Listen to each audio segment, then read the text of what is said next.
Good evening. Welcome to the regular board meeting on March 21st, 2023 at 6 p.m. This is a regular call meeting, and we are in the H.J. McAllister boardroom of the administration building. There is a quorum, and the meeting has been posted according to government code. We will move straight into our invocation and our pledge. So if you will please stand with me. If the chair will bow their heads, and then we'll move forward to the pledge. Heavenly Father, thank you for today. Thank you for everyone that is in this room. Thank you for the students, the teachers, the staff, the administrators. Lord, I pray that you would be with us this evening as we get to honor our elementary students this evening and their hard work along with that staff, Father God. And I pray that you would guide us as we make decisions to continue to steer this district in the way that you want it. Thank you again for everyone in this room, and pray that you would just watch over our meeting and be with us as we proceed. Amen. Right now for the pledge. Cherry students, can I have you all just step right here real quick? Cherry students. All Cherry students.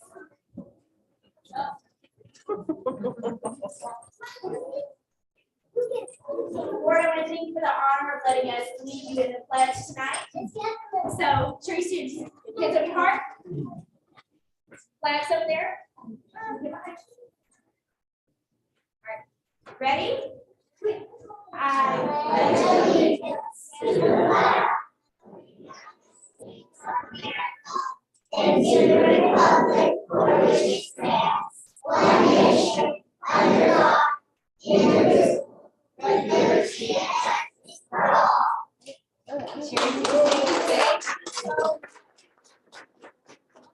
Right back here. Step back here. If we're there, we do not have any audience with patrons, so we will move straight into our celebration of excellence, starting with Cherry Elementary School. Welcome. How is everyone? Good to see you. So thank you so much. We are super excited to bring you our lovely here tonight. Tonight we will be recognizing our pre-K students and our kinder students. Pre-K, we're recognizing the top 10 in CLI Engage. CLI Engage is our tool that we use to measure their progress and basis of where they are in pre-K. And so we have our top 10 in reading and math combined for the middle of the year scores. And we do have some of the teachers here. So if you are for the teachers, I'd like to invite you up to hand out the certificates. So students, as you hear your name called, your teacher's gonna give you a certificate, and then Ms. Eslenbaum can show you where to stand up at the front. So first, we have Aubrey Caesar from Ms. Gecko to Ms. Herrera's class.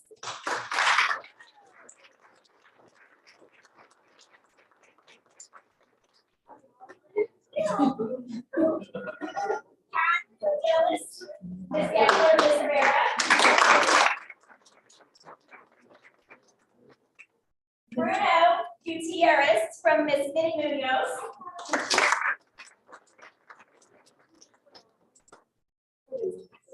Bruno.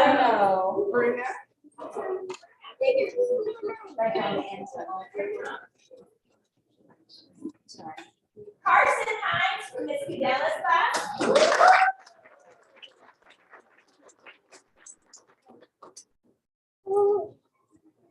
Grace Moore from Ms. Laker's class. Oh, sorry, Carson, right there. We love our little students up to this office because it's a little work for us, but we're super excited to live this experience. I would say that was Grace Moore from Ms. Langer, Eileen Lopez from Ms. Minnie Munoz,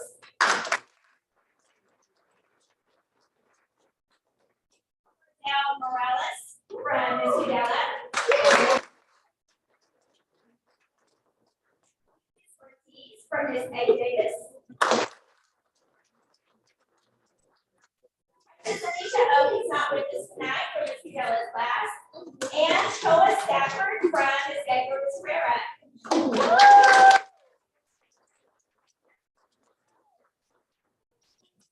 So I present to you our pre-K top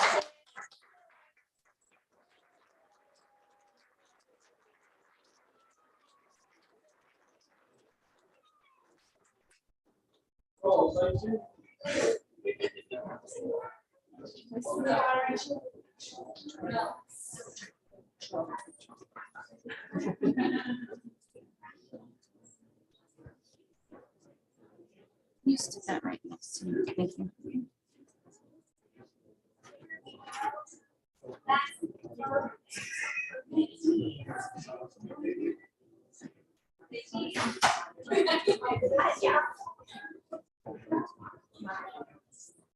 Okay, ready?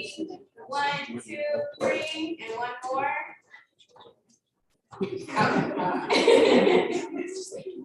Okay, one more. 1, 2, 3. Great job. Thank you.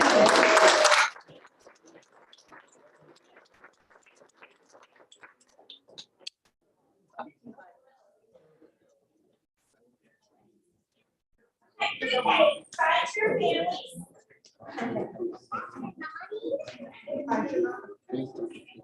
And now our kindergarten celebration of excellence. This is for the top 5 scores in reading and in class, which is our kindergarten school, and the top 5 for math and in class, middle of the year for kindergarten. So I'll start with reading.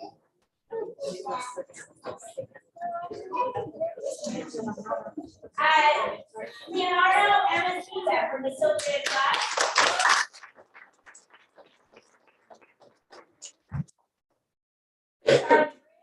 Miss Eckhoff.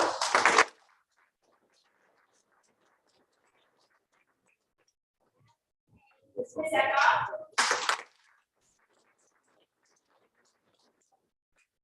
Ellis Heddo.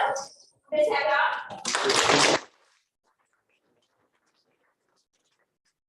Bruce Villarreal. Miss Eckhoff.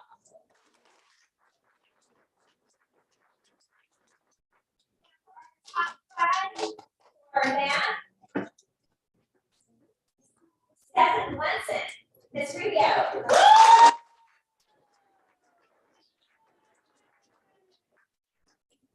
Joseph Chavez. Miss Hilbrand.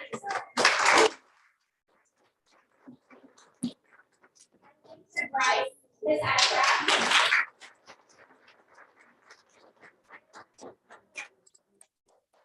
Abdiel Saldana. Miss Legner.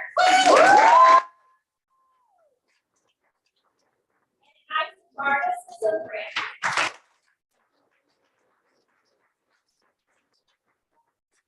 Top 5 reading and top 5 math, kindergarten and class, middle year formers.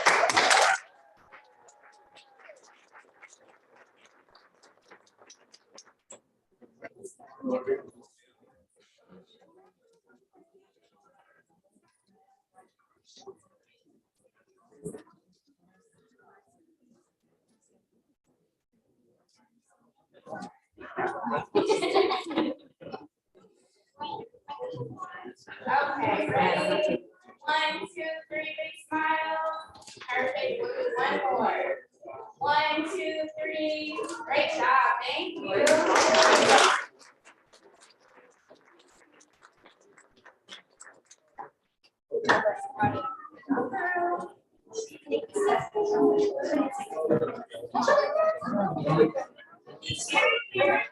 If you do not have a student from the process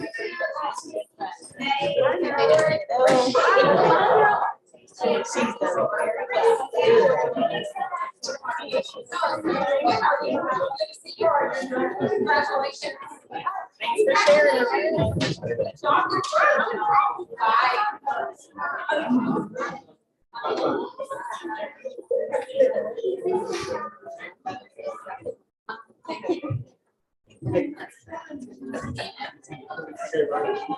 It looks good. 2 girls looks good on her. See, just 2 girls. It looks good on her. That's true. Looks great. She's like not trying. Thank you.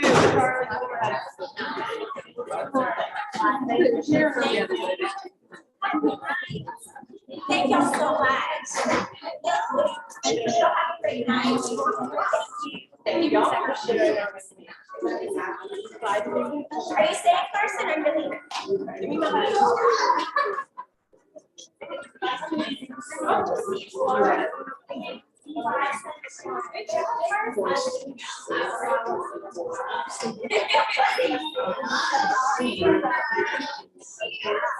Lele.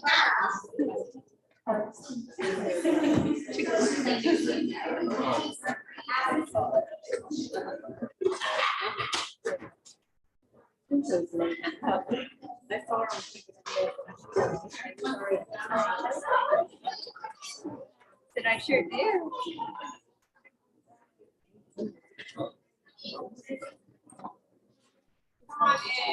Welcome.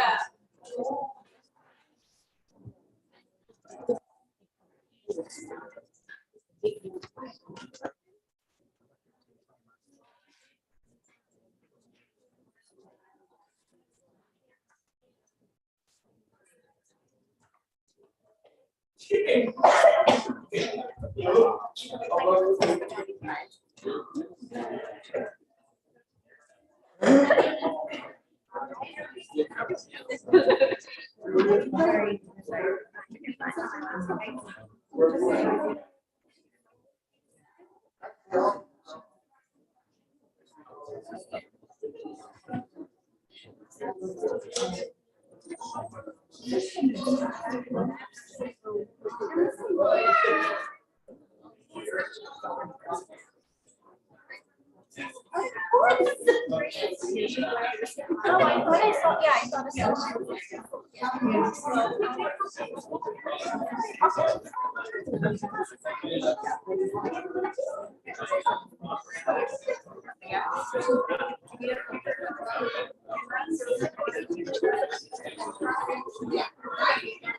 Good evening, welcome. Hello, Mrs. Wendell, how are you this evening? Good evening, thank you all for having us, thank you school board, thank you Dr. Mason. I am super excited to celebrate our kids. Number one, I want you to know that every single one of our kids that we're celebrating, their families are here tonight. It is very important to me that they knew how important it is to celebrate their children. So first of all, I want to thank all of our families, all the parents, the grandparents, the siblings, everyone that was here, because it just shows you're invested in your child's education at a very young age, so thank you. So we're going to start off right now with our top 5 students in reading for first grade. So these students are in the top 5 of the entire grade level with their every class composite score. So starting off first is Miss Journey Overby.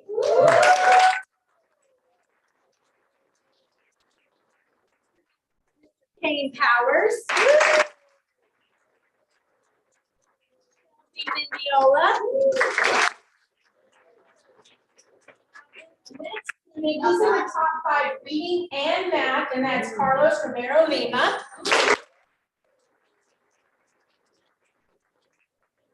So now for our math, couple more reading. Top 5 reading is still going to Isabella Solis.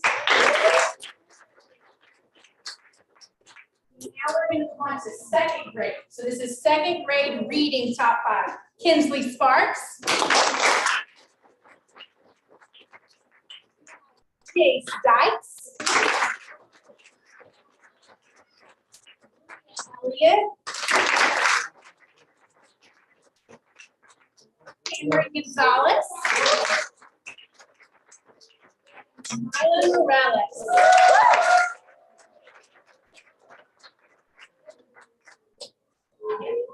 So we'll go ahead and take a picture because this is our reading for first and second grade. So boys and girls, take one big step forward.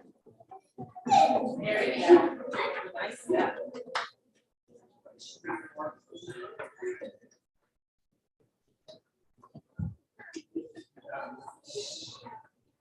Okay. Ready? 1, 2, 3, big smile. Awesome. Thank you. One more. 1, 2, 3, big smile.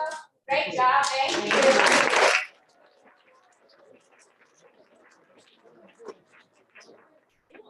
All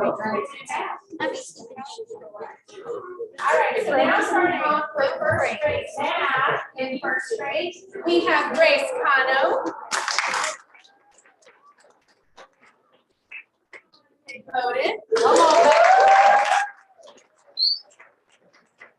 Josiah Johnson. Camacho.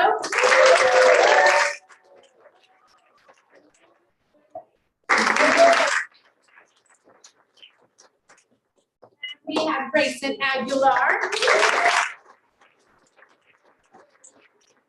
Contreras Garza. Espinoza.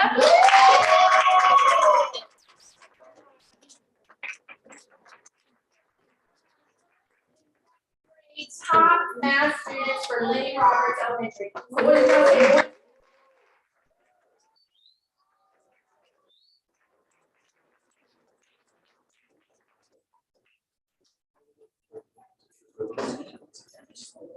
That was already six sections. Go back to three. Go back up to this one too.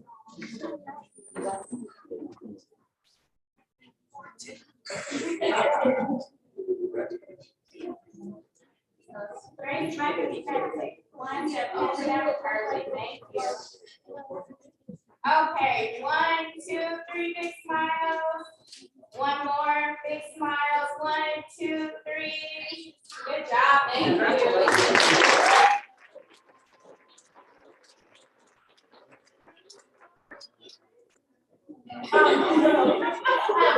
Thank you Nick, for coming, thank you for letting us recognize, just to let the school board know, I don't know if, Ms. Howard told you, this time we did celebrate our top students, when we come back in June, we will be celebrating, the largest growth, so, I mean, we have a lot of growth to celebrate, so it's very important to celebrate this new star. All right, Lenny Roberts families, thank you for coming, you may go ahead and exit unless you want to stay the night with us.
Yes.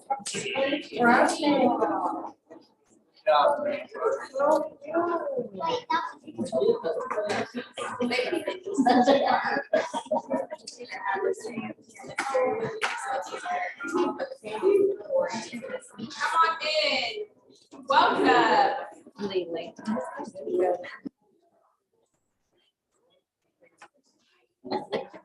Hey, you're welcome to come on in.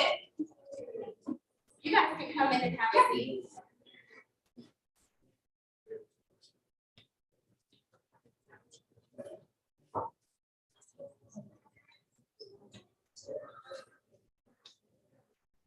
All right.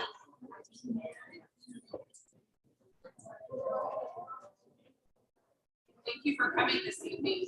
We're excited to honor your students. Okay, so at Teeny Homes, we are honoring or happy to honor our top 3 performers for ST Math. So top 3 for 3rd grade, top 3 for 4th grade, top 3 for 5th grade. We do have more than 250 students per grade level. In 3rd grade, we have 280 students. And so being the top 3 is something very recognizable. So our 3rd grade students did not make it. So then I'm going to start with, first of all, let me explain what ST Math is. Do you all know what ST Math is? ST Math is a game-based visual instructional program that leverages the brain's innate spatial temporal reasoning ability to solve mathematical problems.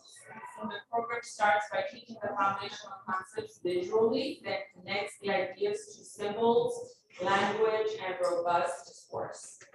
Without language barriers, the problem is accessible to all students, regardless of skill, level, or language background. Celebration of excellence for most ST Math puzzles completed. In 4th grade, we have Chloe Summers with 3,051 puzzles completed.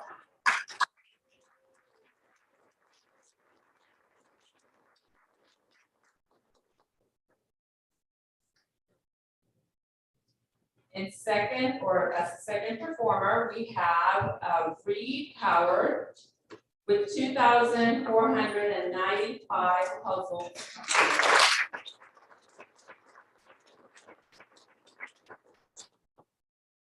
And then we have a tie for the third performer in 4th grade. We have Cassidy Gano with 2,102 puzzles completed.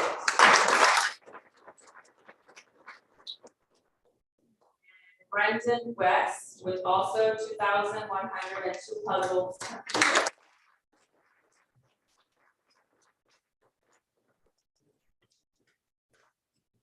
In 5th grade, we have Jason Chen with 3,436 puzzles completed.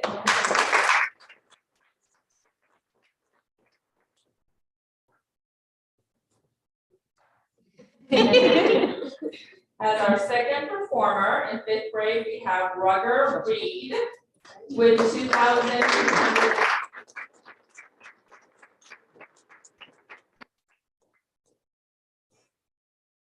And as our third performer, we have Melissa Massa Zamora with 2,043 puzzles completed.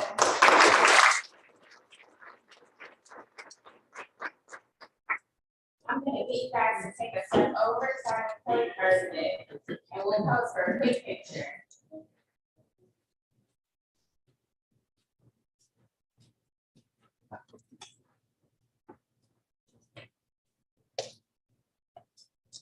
Okay, ready? 1, 2, 3, big smiles, and we'll do one more. 1, 2, 3, big smiles. Congratulations, guys.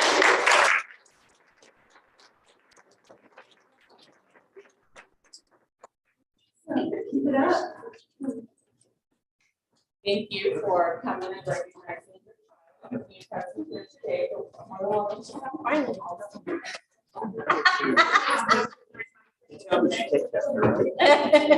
Bye, Chloe.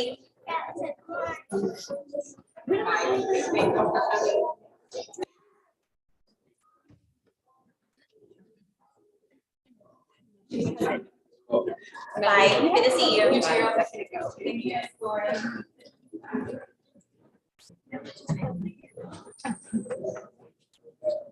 Thank you, all elementary schools. It's such an honor to be able to see the students and see what they're doing. It is huge and it's something to be recognized, and we love being able to do that. So thank you. Thank you.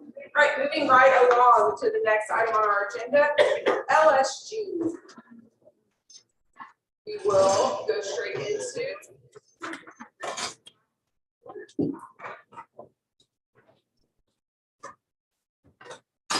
How are you this evening? Thank you for being here. So we have some really nice reports for you. Data looks fantastic. We're really excited to be able to make this presentation tonight. This is going to be early childhood reading, early childhood math. Of course, we provided for 2 different schools. So Mrs. Howard will be covering the kindergarten results. Mrs. Wendell will be the first and second grade. So I would draw your attention to the agenda, and just looking back at last month's meeting, the total time in the meeting that you're accountable for is 219 minutes. and you had 115 of those minutes that you credit towards our governance related issues, monitoring, and doing other type of functions. And so that came out to be 52.5% of the meeting. So that was outstanding. Really good.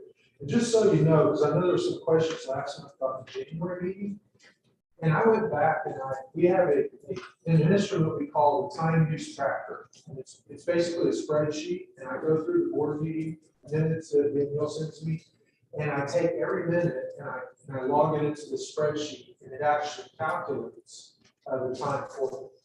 And so I went back and redid that because I didn't have that in January, and I recalculated, and I was within less than 1 percentage point from what the actual was. So I'm pretty confident that the number that I gave you for January, you saw last month, is accurate. Just so we can get that out.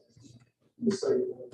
And so I thought what we could do to start with, I wanted to draw your attention to your folder that I gave you with the monitoring report. And inside that folder, looking at 1 and 2, we're going to start with the Cherry Elementary School with 2.1, and then we'll have this one go up and do first and second grade.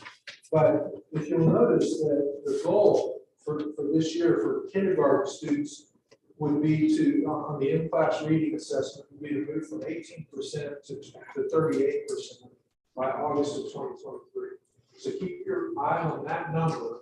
And then also, if you turn over to goal number 2, the goal progress measure 2.1, the percentage of kids students who score each grade level above an in-class math assessment increased from 4% to 24% by August of 2023.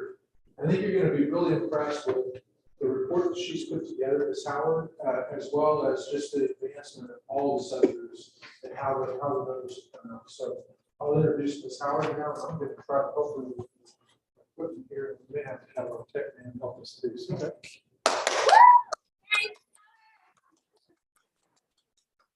Great, how are you? Good. Oh, thanks. Got my fan club. I love that. Always welcome. Take you everywhere. Thank you. Next time we'll do a kid in the face. Oh, great.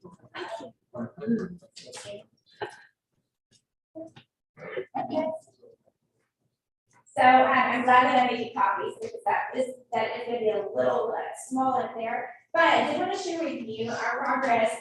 So what you see on the top is our LSG reading and our LSG math. Reading is the 1.1, and as Tony said, our goal was a 20% increase. So we started at 18% for all students in October. That was our BOI. Here at MOI, which was done in January, we are at 32%.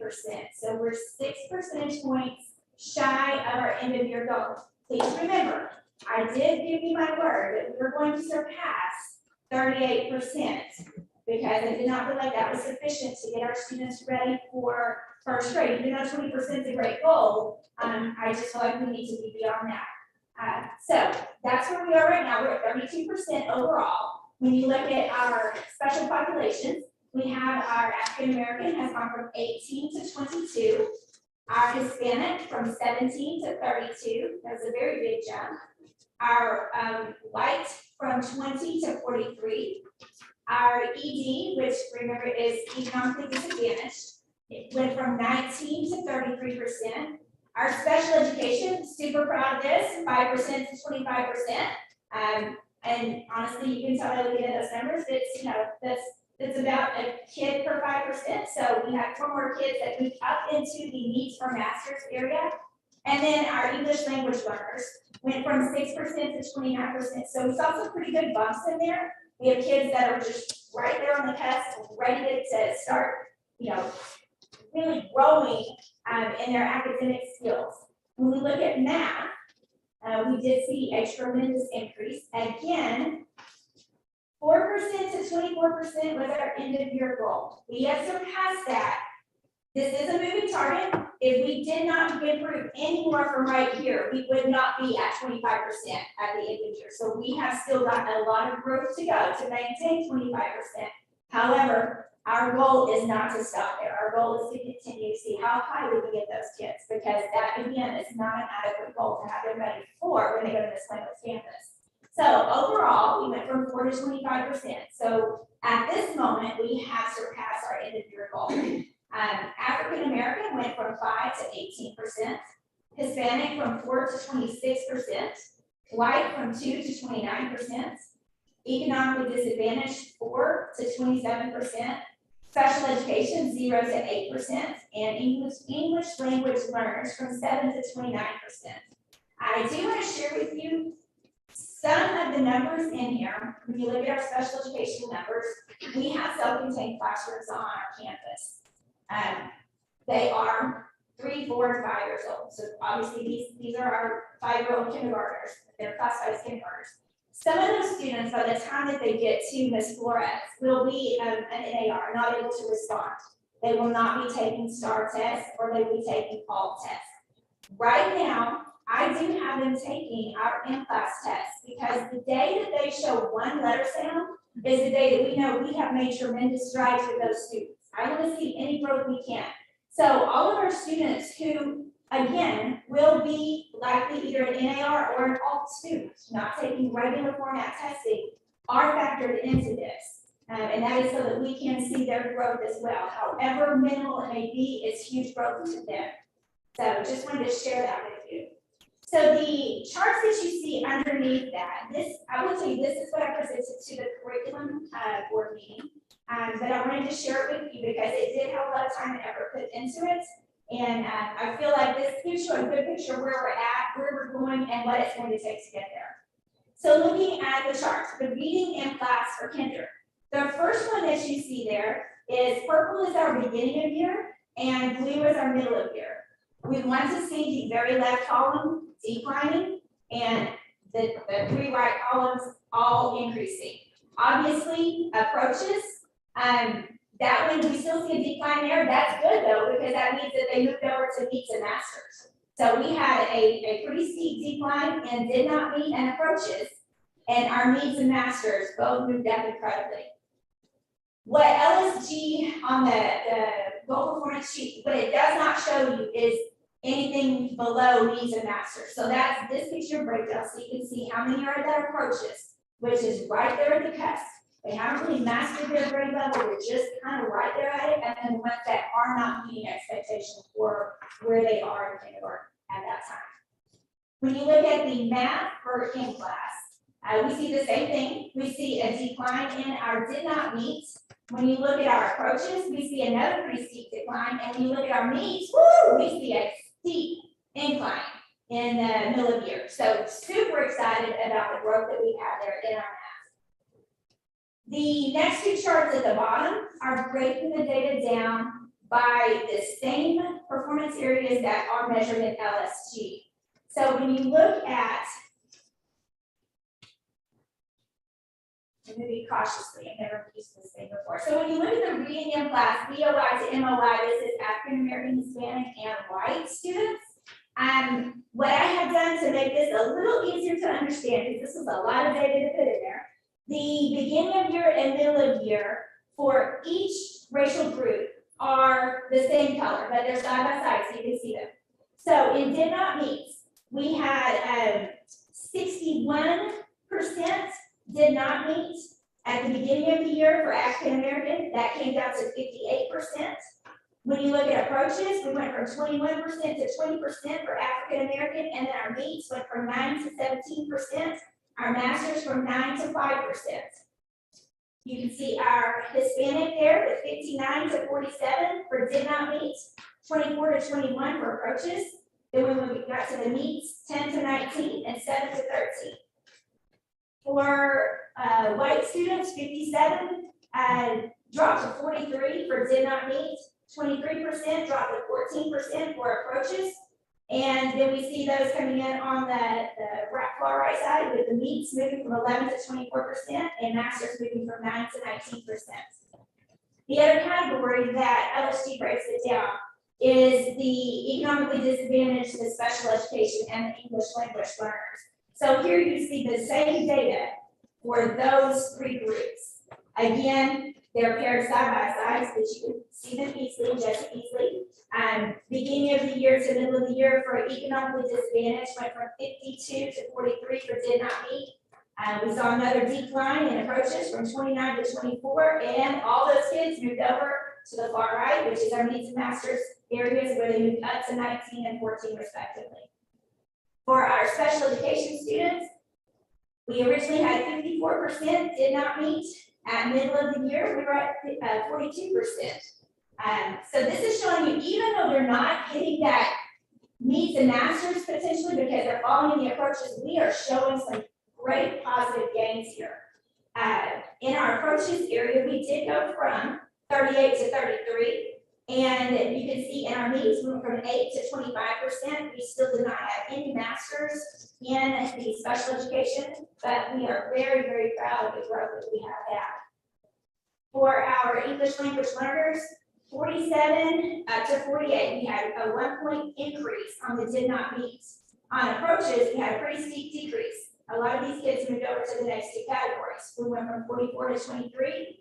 And then on needs and masters, we went from 3 to 10 and from 6 to 19 respectively. So again, good growth there. On the next page, this page shows you kind of how we look at things.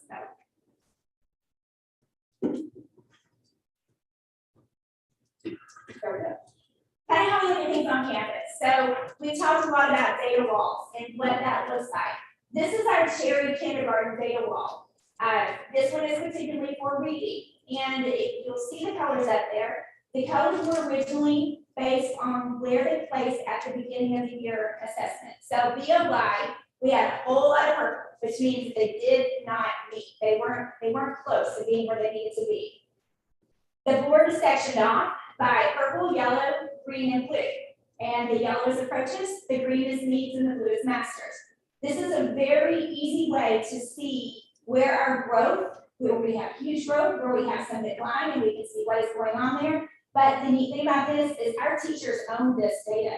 Our teachers are the ones who come in and they put the new data marks on there. At middle of the year, they put the new test scores on there, and they're moving those students around, manipulating on that board. And I cannot tell you the excitement that you see the purples that are in the blue, that those teachers, when they got to move those all the way over there, they were jumping for joy. They were super excited about those kids. But let me share with you also, when we had a yellow or a green drop into purple, the teachers were questioning what's going on here. Or we had conversations. The teachers already knew they were already on it because they're corresponding, but when we had conversations about what is going on here, they were able to articulate, okay, that's a time test. And this particular student has for a few of them, it's a language issue because they're ESL bilingual students. So they're going to translate in their head to English and they get that out in 3 seconds. And sometimes that doesn't come as quick as we would want it to. And so those students who may have scored well in PTA, they may have dropped back a little bit as they got a little bit more advanced. We're okay with that. We have an explanation and we know what to work on. We know to work on that automaticity, that speed. But this is how we look at our data. So some of the things that we use to select for RTI, we use the screeners, of course. And this is just a sampling. There we see the purple and the purple. That means those are kids that did not meet in letter sounds and letter names. And if they're not on par with letter sounds and letter names at the middle of the year in kindergarten, we've got some work to do. This is where we started in the fall. We're continuing. And so we're meeting, it takes an entire team. This is not me. This is not even just Ms. Esselbaum and Ms. Brown who are here with me. This is an entire team that comes together and meets on each one of these kids. And that team involves our interventionist, our special education teacher, their homeroom teacher, and we all talk about the students, where they're at, what we can do to support them, what they can do to support each other, and how we're going to get the student on a path where they are showing growth. A lot of these students did show growth. They just didn't show growth enough to jump to the next level. And so those are the things we also recognize in those meetings. At the bottom of that page, you'll see an example of what our RTI data collection looks like. And our interventionist, excuse me, who does our tier 3 intervention, progress monitors regularly. We set goals that are attainable for the students. If a student came to us, excuse me, whenever we started them at RTI and had 0 letters and 0 sounds, we were not going to expect them to have 26 sounds and 52 letters mastered by the middle of the year. That's not an attainable goal. But they may have gotten 6, or they may have gotten 13. That is a process that is discussed among the team who knows the students. And so then those goals, we celebrate when we hit those goals and they master it, and then we increase it, bump it up. But we make sure that we are doing something that's attainable for the students so that they are continuing to show growth. The next page is really tiny, and this is the one that really took a lot of work, but it's very important, and I am sorry that it is a little hard to see. If you look real close at your paper, you're gonna see some dashed lines, you're gonna see some solid lines, and you're gonna see some dotted lines. What I wanted to point out to you, pardon me, is we talked about how in-class is a moving target. If you score at meets or masters in the beginning of the year and you do not grow anymore from there, you will not remain at meets and masters. In fact, anyone who is at meets or masters right now doesn't even, you can't see the chart very well, but I will tell you that the dotted purple line. Oh, I don't have a dotted purple line yet because that means 0 correct. We don't know what 0 correct looks like for the end of the year. But I can tell you that the dotted yellow line, which falls beyond the solid blue line. Solid blue means they've mastered it right now. The dotted yellow line is higher than that. That's where approaches starts. So we've got a long way to go to get from here to masters by the end of the year, because none of those are currently sitting in our target area. All of that is to the right of us. So this is just to show you that just because we're there right now does not mean that we will be there. We have got a lot of work to do to maintain and to get that growth so that we're ready to have us fit in the meets and masters category. Do you have any questions? That is a crazy chart, but that was the best way I could show you what that moving target looks like for us. And I can tell you, we have that moving target in this, we have it in CLI, they have it at Ms. Wendell's campus, and even though Ms. Flores uses a different tool map, it's still a moving target that is very similar to this. So any questions on that? Okay.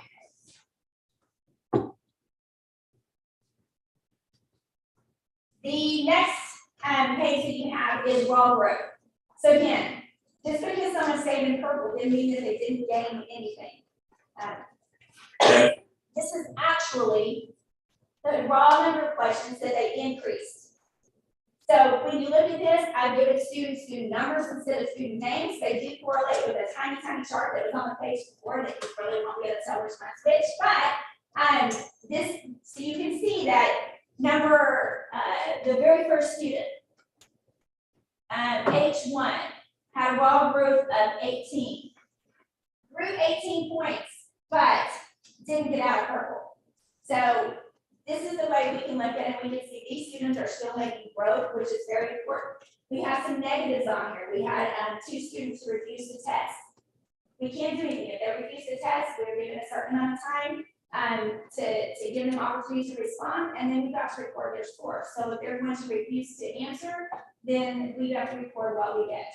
So we do have some negatives on there, and those are refusals. But that is our raw growth right there.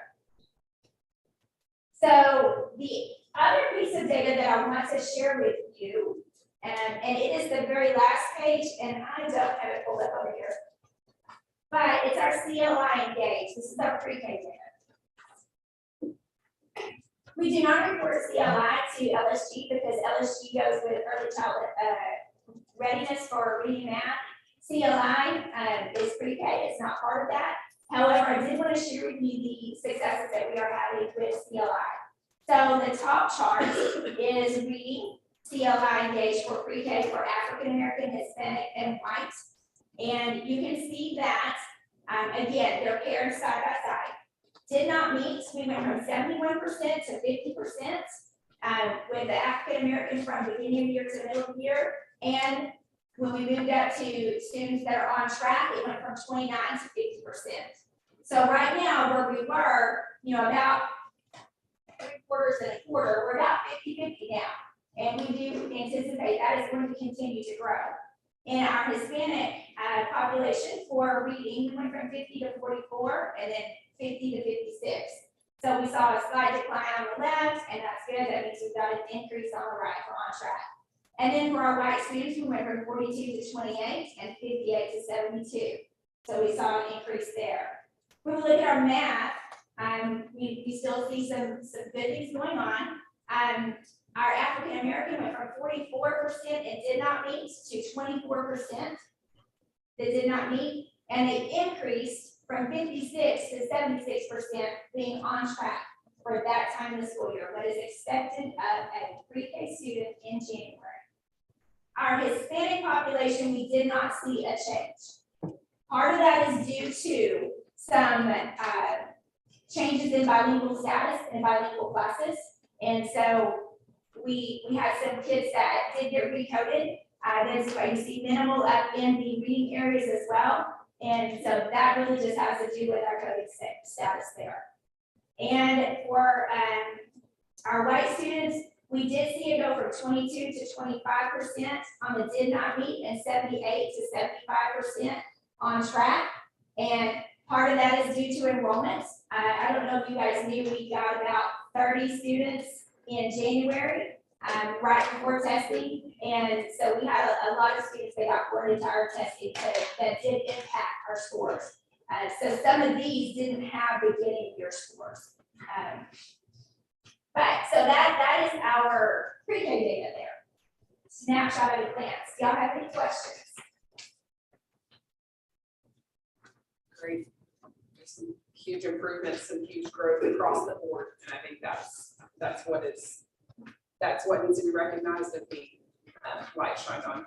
There's a lot of work, a lot of great work going on with Cherry. Thank you. So thank you for what you're doing, and thank you, Cherry staff, for what you're doing with each of the students, because it's making a difference. I have a phenomenal team that I work with, and I could not be more pleased with your work. Thank you. I Thank you. appreciate it. Can I ask a question?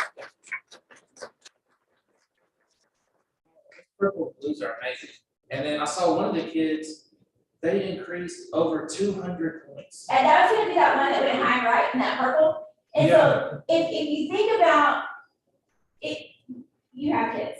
Right. So you think about that critical stage when they're just about ready, and then something starts clicking for them, and it all starts to make sense. Right. That's one of those kids. When we tested at the beginning of the year, just almost there, and then everything just started falling into place, and it was like a beautiful numbers thing. And it just all started making sense for them, and I mean, it just took off. We have a couple that were really huge growth like Yeah, that. there's several over 100. There's a couple that are close to 200, but one was over 200. Now, if you think about, those are, if you look on the raw points, those are individual things that they got right. So they have gone from 0 letters to getting 52 letters correct, because it's upper and lowercase. And they've gone from 0 sounds, now they got 26 sounds right. So do the math, that does not account for a 200-point increase. That means they were also doing the vocabulary, they were doing the phonemic awareness, they were getting all of these other pieces that fell into place for them too. It wasn't just about letters and sounds. Yeah. So thank you for That's pointing that awesome. out. Yeah. Yes, we're very excited. So they went from not being able to recognize a lowercase or capital to doing phonics. On the top of it. That is awesome. Yes.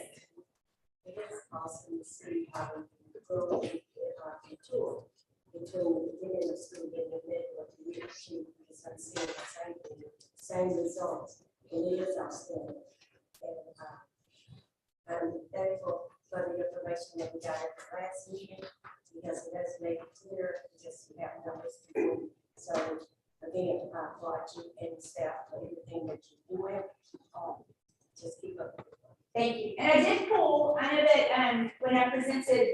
back in the fall, one of the questions was about students who were new to Cherry.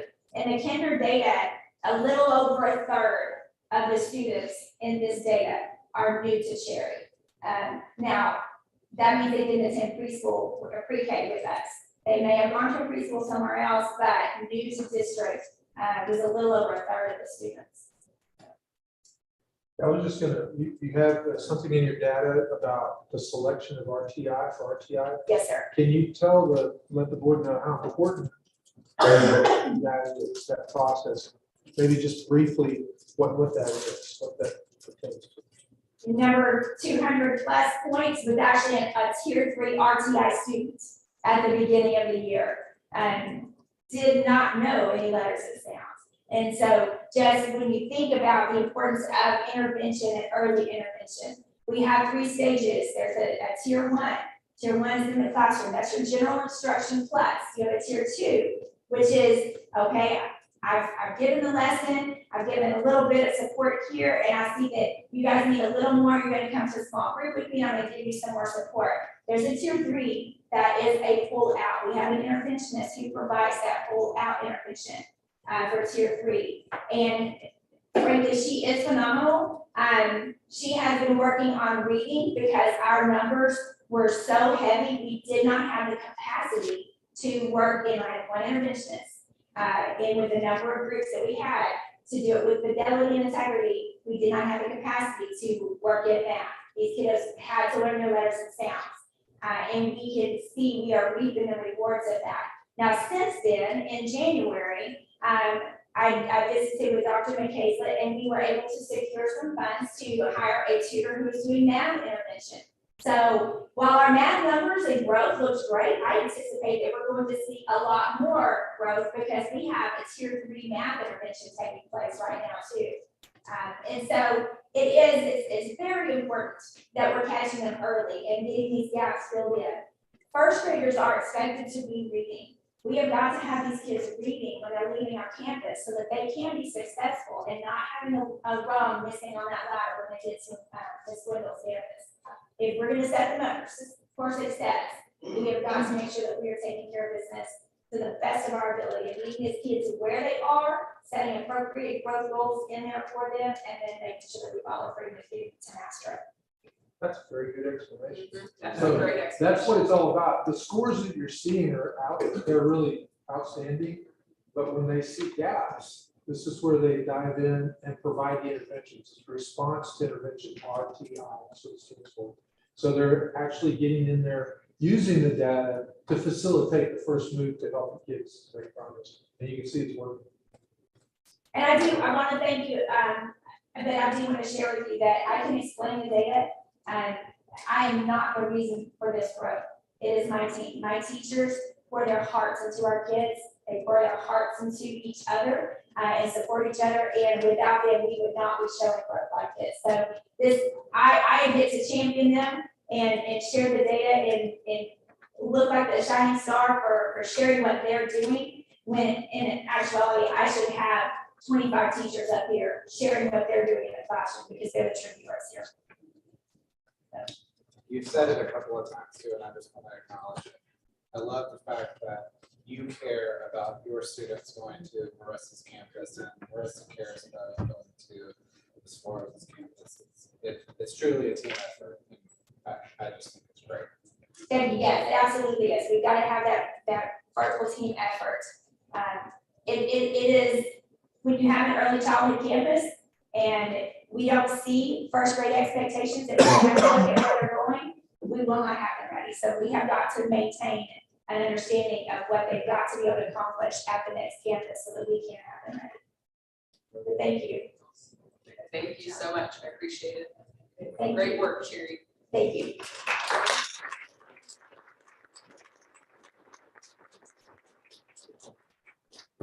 Definitely tell the Cherry Elementary staff owns the BCISD scores just like we want. That's awesome. So Ms. Little is going to make a presentation and draw your attention to your monitoring report that I sent you. We're going to look at 1.23, 2.2. I'm going to picture the report. actually has the data embedded in it as well. But the percent of first grade students, this is 1.2, that score meets grade level of level class reading will go from 26% to 46%, almost 2023. And 1.3 is for second grade students to go from 33 to 53%. And if you go over to the math, this is early childhood math, 2.2, we're looking at first grade students on in class going from 15 to 35%. And then 2.3 is second grade students in math going from 4 to 24%. So you might want to, as she presents, have your monitor report open so that you can kind of compare the results. And I think you're going to be impressed. Good evening again, and like Ms. Howard said, it was a team effort, and I want to let you know that these ladies chose to be here. I did not offer them an incentive, I did not promise, there was no, we already had meetings, so I did not do it. Now, Kate, on the other hand, who's been talking a few minutes, I did offer her lunch tomorrow. She's talking for the ball. So yes, I did get her. Her teacher's trying to do lunch on me too, but we haven't worked that out. So I am super excited to share our data with you. So let me just pull it up for those in the room, just so they can see it as well. All right, so on the second page, you will see, actually, let's do it.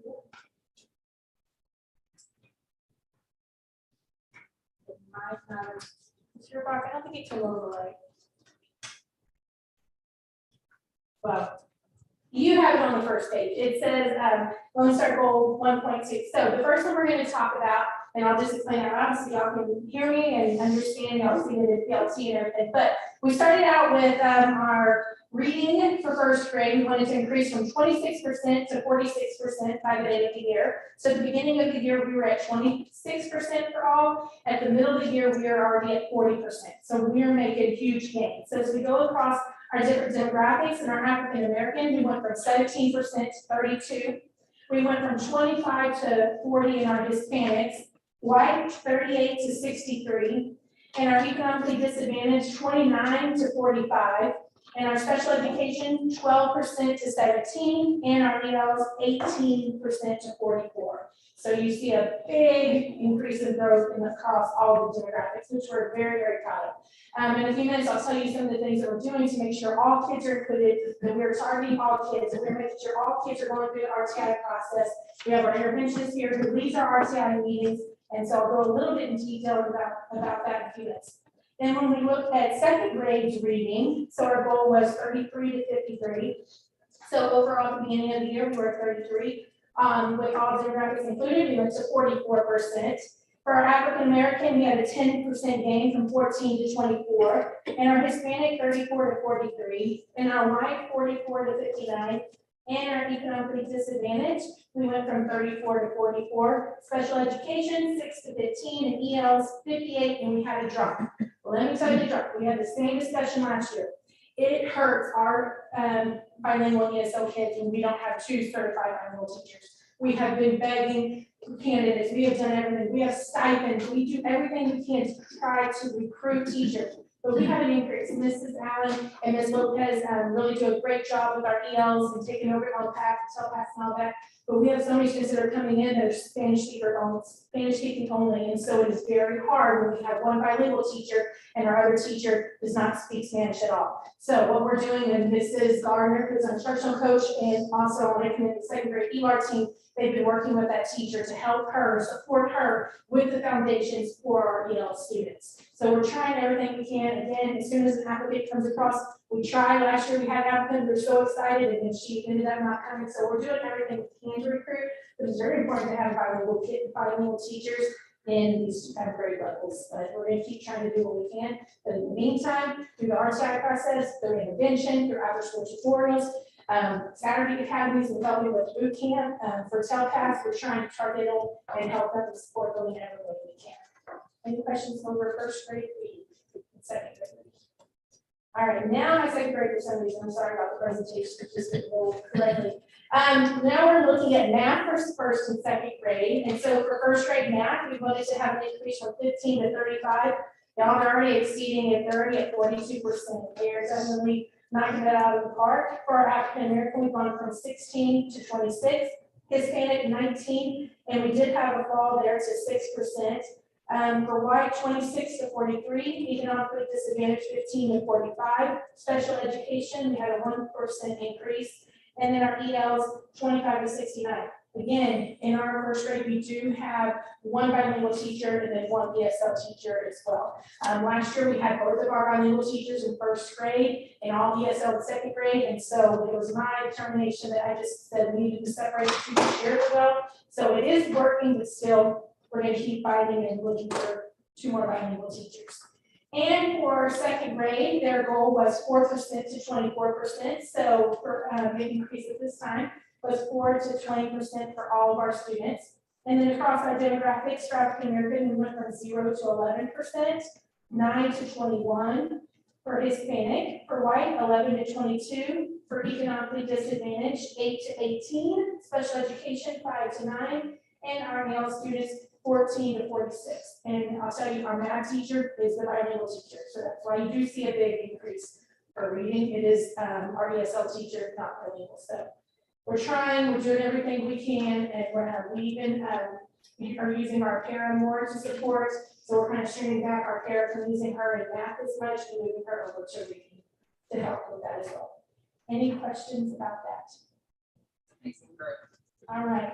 So I just wanted to do a little bit of comparison for you, just to kind of show you the shift, because we do want to look at our below approaches, needs and masters, because as you know, LSU just focused on our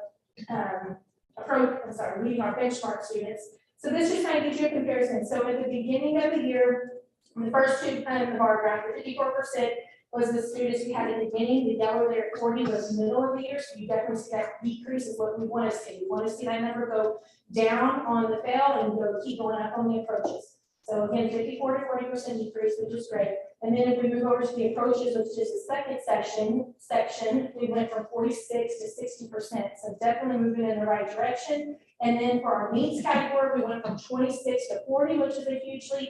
And again, masters 12 to 16. So that just kind of gives you a comparison across all of the different indicators and not just looking at our needs students. For second grade reading, we kind of have the same thing going on. We went from 53 to 42, which we want to keep continuing to see that number drop. But in our approaches, we went from 47 to 58. In our needs, 33 to 44. And then in our masters, 15 to 23. And then when we're looking at math, this is some great movement that's there on there as well. We went from 35 students at the beginning of the year that were failing to 18% that were failing at the middle of the year.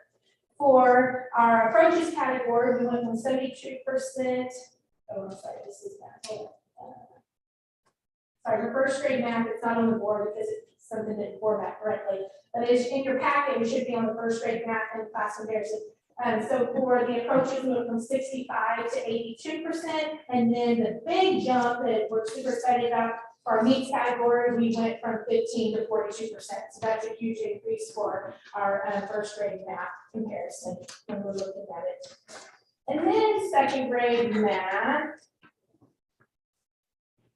you'll see for second grade math, beginning of the year was 28 to 13% for middle of the year for failing, which is our well below grade level. For our approaches, we went from 72 to 87, and then for our masters, we went from 4% at the beginning to 20% at this time of the year. So I kind of just wanted to do a comparison from last year to this year, because last year when I was up here, someone asked me today, do I get nervous? And of course I get nervous.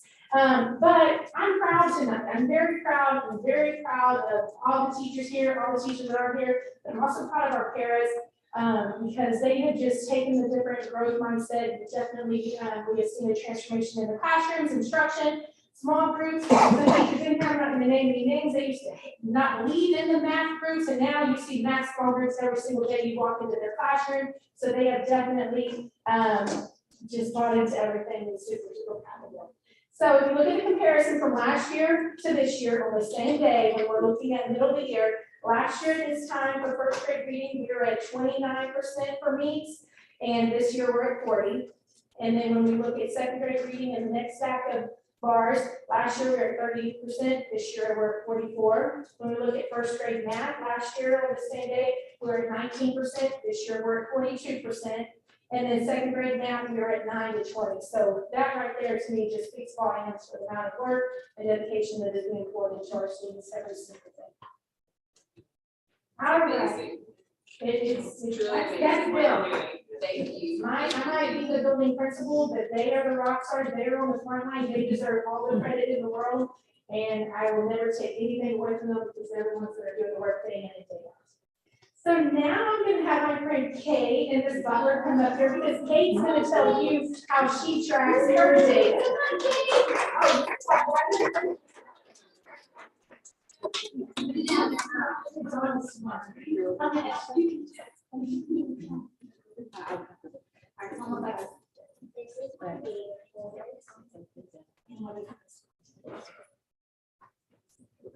Tell me about Where I put all my scores of when I was taking my test. it.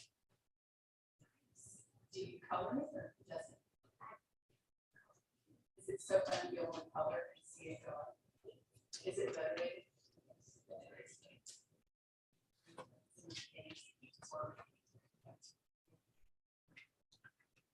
Kate, tell them what your score was at the beginning of the year for your composite score.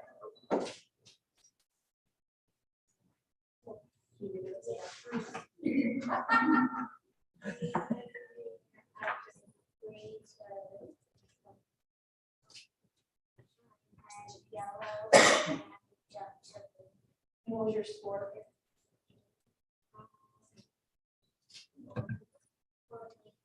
And so what color did you skip? Green. So she went from yellow, skipped green to blue.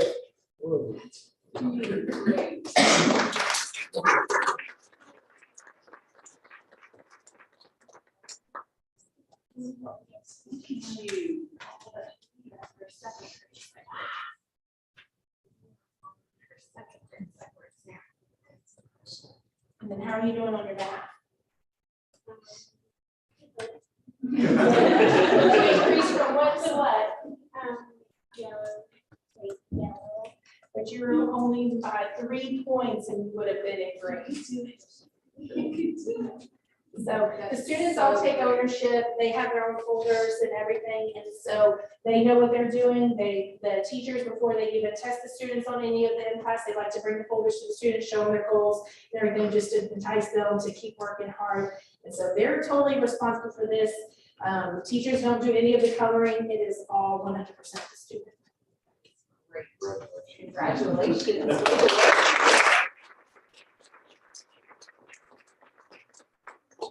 I think it's very huge accomplishment to have a first grader in here that is brave enough to talk about her data. So I can only imagine how far she's going to go. Okay, I will let you leave now. Thank you very much. Don't forget, you get lunch tomorrow.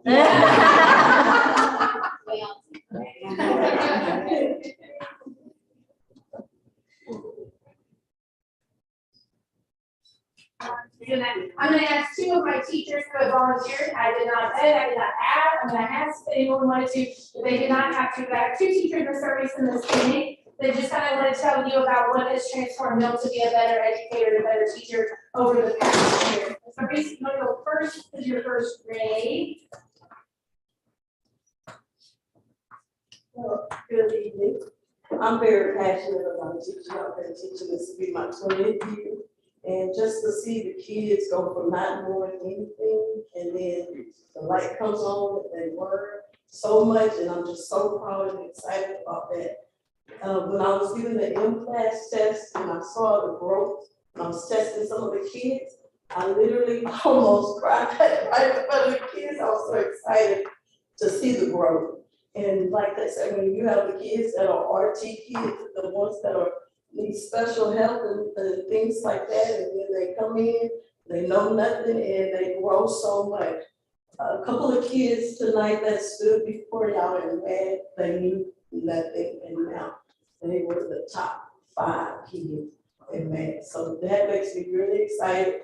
I'm very dedicated, I do believe that you have to meet the kid where they are and then increase their learning, and you have to encourage them and make them excited about learning. Even if they don't know anything, I will never tell them. I will always say, you are so smart. I know you can do it, and they will work hard for you. They will try their best to give you the best. If you believe in them, and that's the key. We have to believe in our kids. As this group answers, many Roberts teachers, they all encourage me daily. I love my team, I love my school. I see positive things going on every day. And my motto is, we might not all get along, but we have to know why we're there.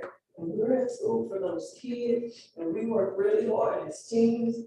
Ms. Gardner, she's our team, our and when we meet together, we share ideas. We have shared a lot of ideas this year on how to increase the kids and their skills on the M class. And we think, like she said, we get together, we think about things, okay, they can't do it this way. Well, what is a way that we can teach them to get them to be successful in learning? And we work hard together as a team, and it's teamwork. It's not about it's all together as a team. And from day one, when I stepped on the Lynn Roberts campus, even the old Lynn Roberts campus, we have been about teamwork. Thank you. So she says she's been here for 20 years, right? Yes. And the growth makes you just like start crying or whatever. There's no right or wrong answer. When was the last time you saw growth? Well, this first year when I went back to school last year, I was out a little while. But ever since COVID, I said this year was the year since COVID that I have seen, like the first week of school, that these kids are getting back on track, and we're gonna be able to take off. So yes. Thank you. All right, now Ms. King comes up who really believes in the data folders, day to day, her students live it, breathe it, and I love when she shares them. No, Robert. Oh, you want to raise it? Oh, yeah, yeah, it's gonna come up. You get lunch too. I'm staying second grade, and some of my team is here, our team leader, and my very text. And we all teach our math together.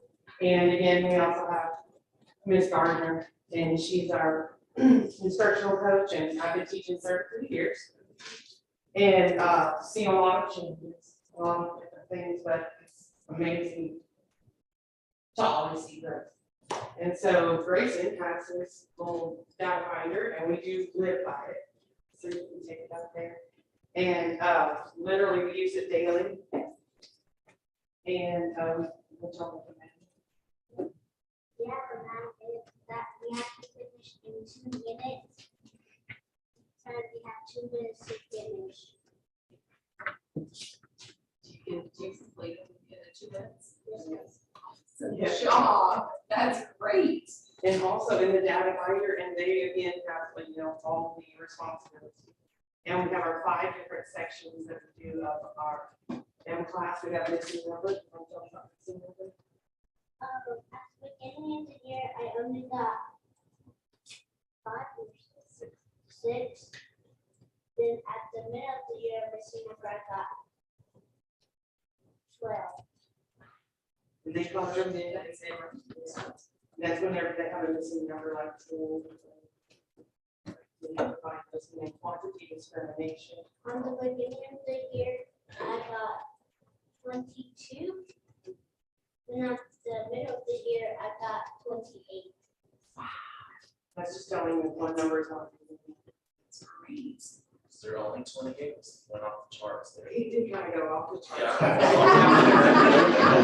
He usually goes off the chart. Yeah, and then number facts, that's like what we work on here. 20. The middle of the year, I got also 28. Right. Yeah. Concepts, that's just like fraction. The beginning of the year, I got 4. Down the middle of the year, I got 14. And then your goals are up here, and then I always show them, we show them where the goals are, and they work. And then we have your computation data. On the beginning of the year, I had 10. On the middle of the year, I got 12. Great. That's very good. Thank you for sharing your binder with us. Keep up the good work.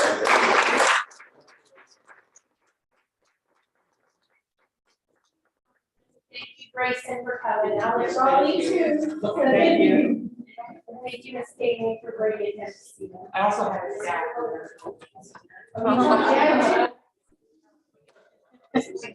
Yes. A couple of weeks late, I have worked with forever and always. So I know the expectation level that's there. Ms. Elise, Mrs. Ronnie, Ms. Connie, y'all are amazing.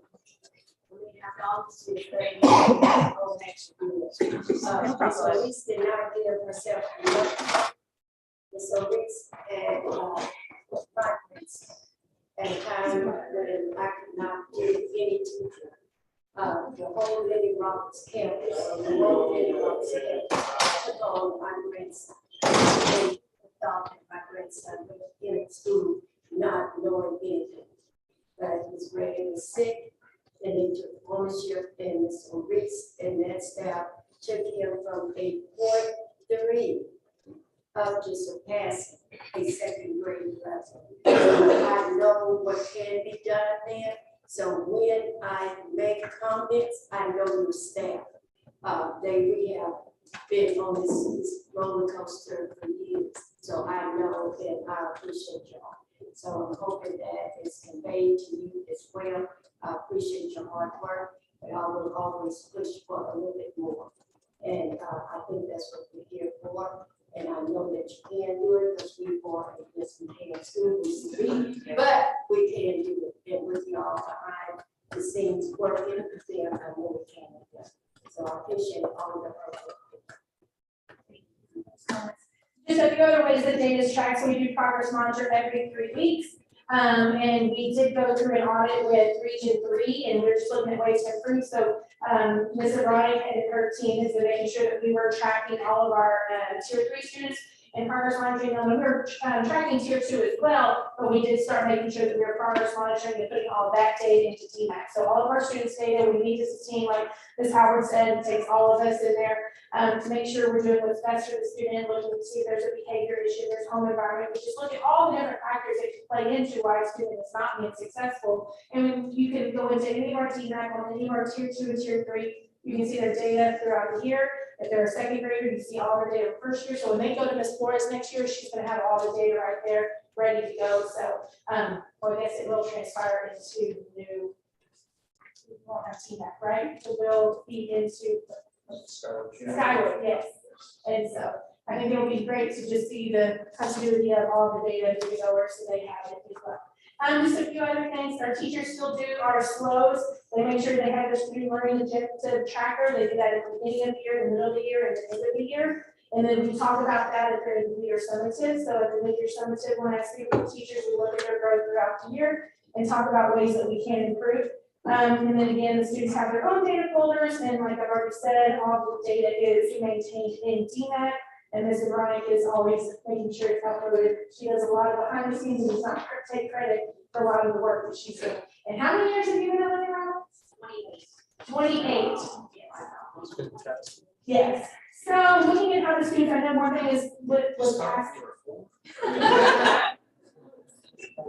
I agree. One thing I said last board meeting, you're wanting to know how the students were individually being serviced. They are being serviced in small group with targeted instruction in reading and math. They're part of the intentional plan school-wide intervention. Like I said, the parents all take part of intervention. The PE coach, the PE parent, librarian, everyone has a group. We do an intervention for reading and math Monday through Thursday every week. A lot of times there might be something that comes up and they want to cancel and say, oh, we have this one on. Mr. Ryan, is it hard to know all the time? Well, I back her up.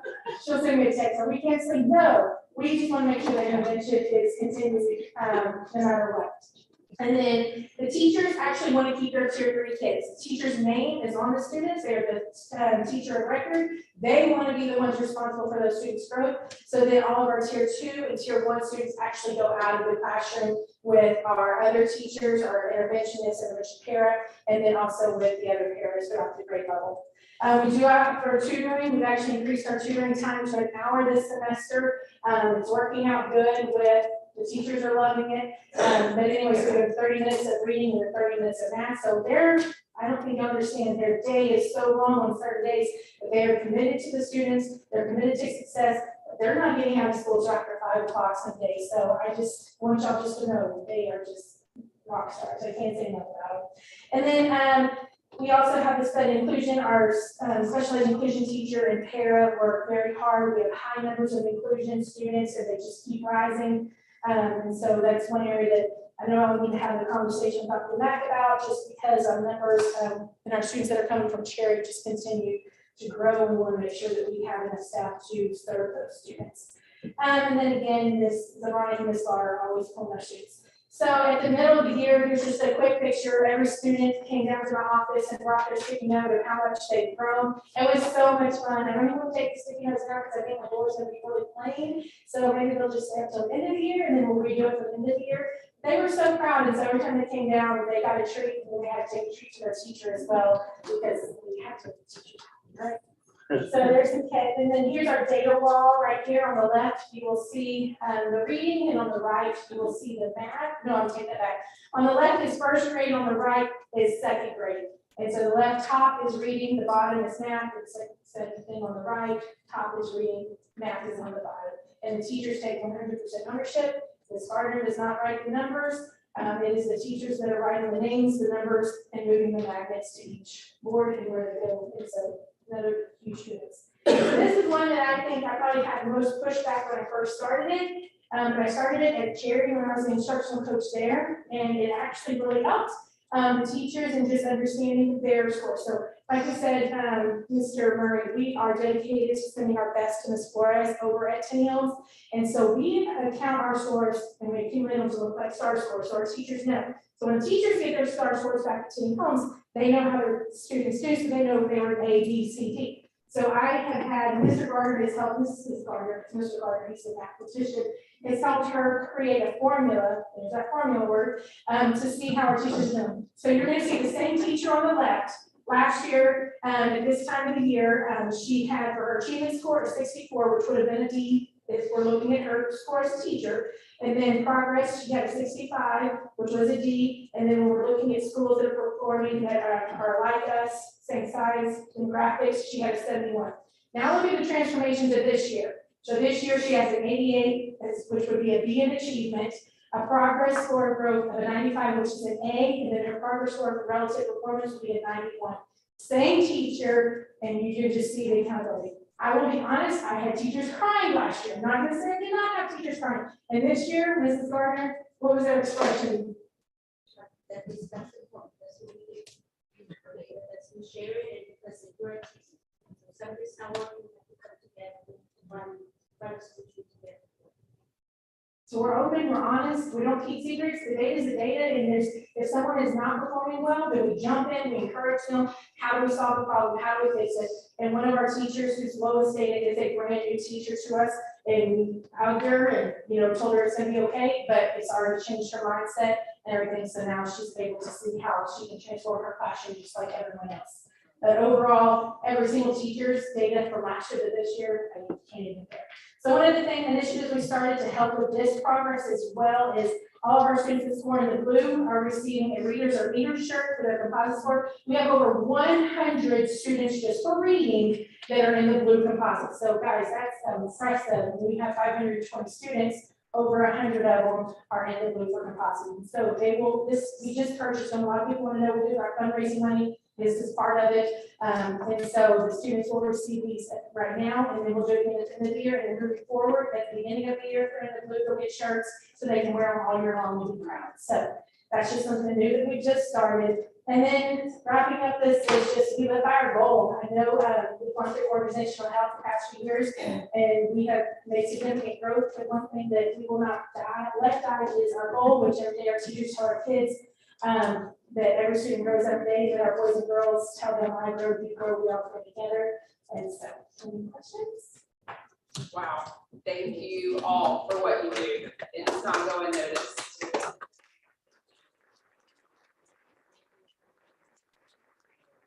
It's lunch tomorrow. So the board would like to give these teachers lunch tomorrow. Do you want their dollar in here? Anyways, again, thank y'all. I'm gonna let y'all, please, I don't want to dismiss them. Thank you all for coming. Thank you. Thank you for what you do. Thank you very much.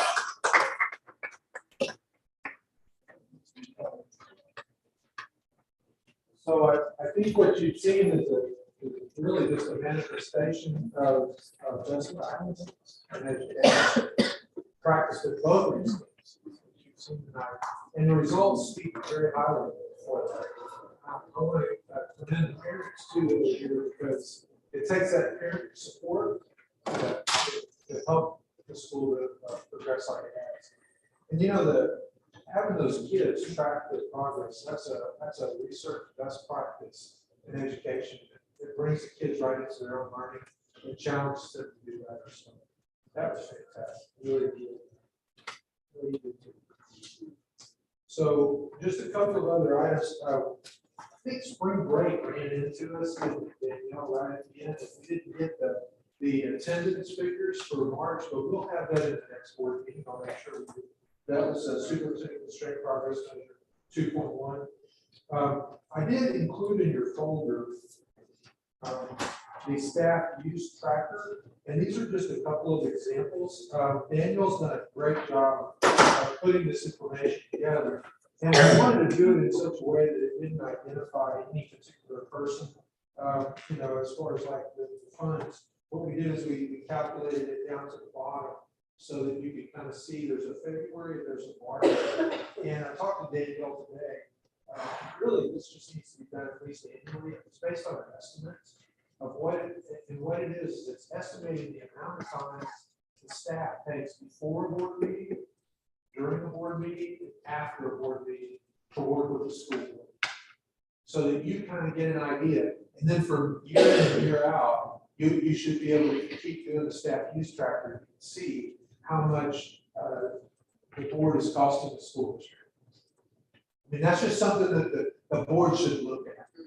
Because I can tell you, I've worked around, there's 37 districts in Region 3. Some boards aren't costing the district very much. And some of them are costing the district a whole lot. And that's not the case for places, but it is in some places. So it's just something good to look at. That's why we do this in LSG. It's part of the process. So at least once a year, you get the chance to look at that. And Danielle and Dr. Mack will decide how often they will produce that. Now, we do have something else I wanted to show you that I'm pretty proud of. We've got these brand posters over here. So our print shop went ahead and did these in the size that y'all wanted. So get these up for you. So this is let's see, I'll just put it right here. Go.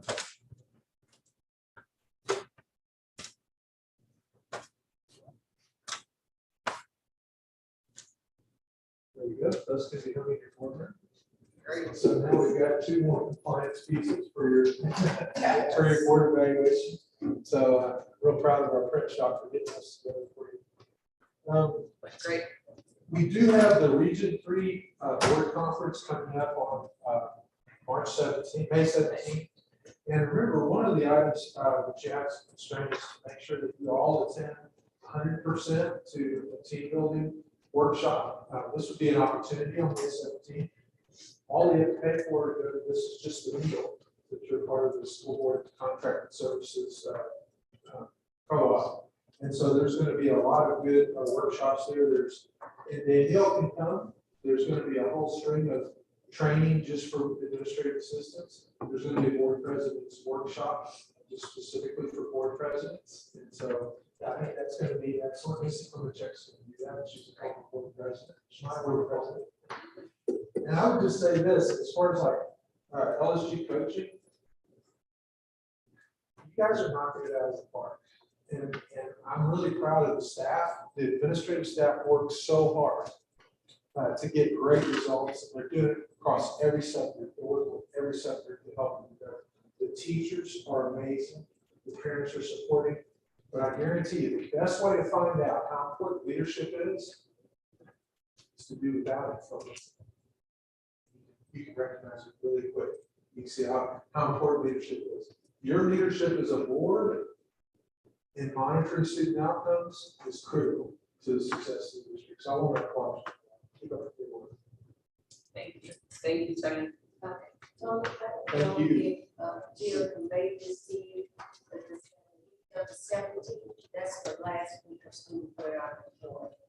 And it's just no, you know how the last week of school is, and it's not a point you have to get out of that. So this is not being 100%. Right, Everyone so else is choosing to we did talk about doing a retreat, and I'm actually meeting with Tony and Dr. Mack later this week to see what that would look like, see how that would come up, and then be able to propose some dates to the board after that. So that is understandable. It's not a problem. We will work together as a board to get that training, either late summer or early fall, to be able to have that together. Yes. Yeah. Yes. All right. Anything else for LSG related? Okay, thank you so much. On to our items of business, our superintendent's reports.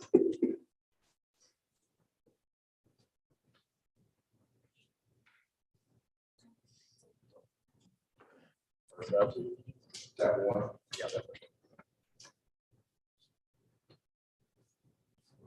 First, all right. I'm excited. I will not read the slides to you all today. This is an overview of a comprehensive curriculum management plan. This is not new to me. Was part of a team that built this in my former district, and I got to tell you, pretty much everything that we're doing nowadays is a recruiting tool. Everything, and this is a huge recruiting tool for our teachers. In that, kind of the goal behind this in developing a comprehensive curriculum management plan is the idea. If everyone talks about curriculum, it seems to change constantly. I can't tell you the number of times I've built curriculum in my career, and then a software program goes away, and you've lost everything, and then your leaders come back and you say, well, you build it in this one. And so my area of study is in curriculum instruction. That's my research. This is my passion. We're always debating curriculum. We're always trying to get curriculum right. And so in addition to my studies, I came across a auditing program that TASA, Texas Association of Secondary of School Administrators, endorses. And it's pretty much in the last slide, again, I won't read the slide. The last slide, you'll see some of the districts that subscribe to this approach, which is very, very purposeful. We talk about things like a guaranteed and viable curriculum. All students deserve a guaranteed and viable curriculum. And in this discussion, we'll also dispel some rumors about curriculum. Because sometimes when you talk about adding a comprehensive curriculum management plan, for sure, one of the first things that's going to come up is this a lockstep, you must do this, you must do that, and it takes away the teacher autonomy. So I will cover tonight that teacher autonomy is a huge piece of this. No one knows the needs of the students more than the teacher who has those relationships on a daily basis. And so I'll kind of comment on where we build this system. And the neat thing about this system is it costs $0. And unless Google and Microsoft goes away, both, that's the only way we lose it. And that whole idea of let's pay for a program, let's spend a lot of money on it. This is not a program, this is a practice. And the framework comes from this nationally recognized organization that says, let's have a unified way to guarantee curriculum to every student. So I'll kind of get started here. And again, these are the main standards that we go to, and I won't read those, but Feedback is a big piece, feedback from instructional folks, feedback from teachers, and also feedback that leads to productivity. We'll talk about this, how we spend our money. And I'll chat about that once we get that particular standard. But on governance and leadership, this is our part. This is the team of 8 part. So what we would bring, this is the last slide on there. The last slide is to look at some policy to say every month we're here reviewing outcomes. And so for the governance pieces, what do we value and what is our responsibility? So we'll develop this policy. I've got some examples for you guys to look at, but essentially it hands ownership to all of us, from the board, classroom, parent, and we can even add student. Great presentation about students presenting their own goals. So they're a part of this. They have ownership in this as well. And again, I won't be clicking on those policies. They are comprehensive, but they are a roadmap to success, in my opinion. As far as direction goes, we'll talk a little bit about tightly held constraints versus loosely held. And the tightly held is we should be on the same page as far as every student should receive the guaranteed and viable instruction that they should have. And a lot of that is, it's almost cliche now because it's happening so much. And already in this district, today I'll talk a little bit about CPAs, our content-based assessments, otherwise referred to as common assessments, already in place. A lot of things are already in place. We'll talk about the TEACH resource system, which helps us, gives some information. And the whole idea here is to save the teacher from going to have to do 27 clicks to access everything they need to deliver a quality lesson. It should be right at their fingertips. It should be web-based, and it should be something that is permanent, never goes away. And we'll kind of talk about the rollout of building this curriculum as well. This is not something you throw together, because we want to bring this before our teachers and present this to them and say, here's a gift. Here's what we're giving you. Here's efficiency. Here's everything you need to support you in your work at your fingertips without a lot of logins to have to click around. So it does essentially, and we'll have a lot more conversations, it does replace lesson plans. And so when you say that, one of the things as an educator, I don't mind telling you, I'm not a big fan of a dissertation lesson plan. I want those folks teaching in the classroom. I don't want them working, if it takes 7 hours to build a lesson plan and you're tuckered out by the time you get to your kids, you're not going to be able to perform with it. And another thing we'll talk about in being there for the kids and not being tired, et cetera, we'll talk about some resources as well. So the common direction, of course, consistency and equity. What that looks like is, from our evaluation time together, that we want to bring you several plans. And one of those is a technology plan. David and I talked a little bit about that every student receives the tools in a way that we can ensure not only they're getting the curriculum, but they're getting the tools. And we know that's happening, but we need to codify it. And we need to say, as a team of 8, we're committed to this, and we'll certainly put that in policy.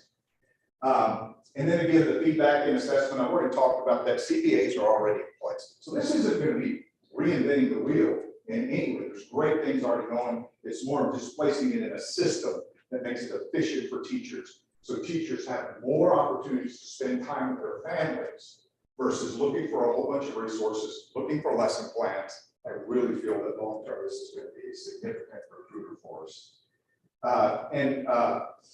Standard 5 of the productivity system groups among curricular objectives, results, financial allocation. So we're talking about LSG outcomes every meeting. We're also going to be very purposeful in saying, is this working? And should we be paying for this? This will not be a top-down approach. When I say top-down approach, here's a program, you better use it.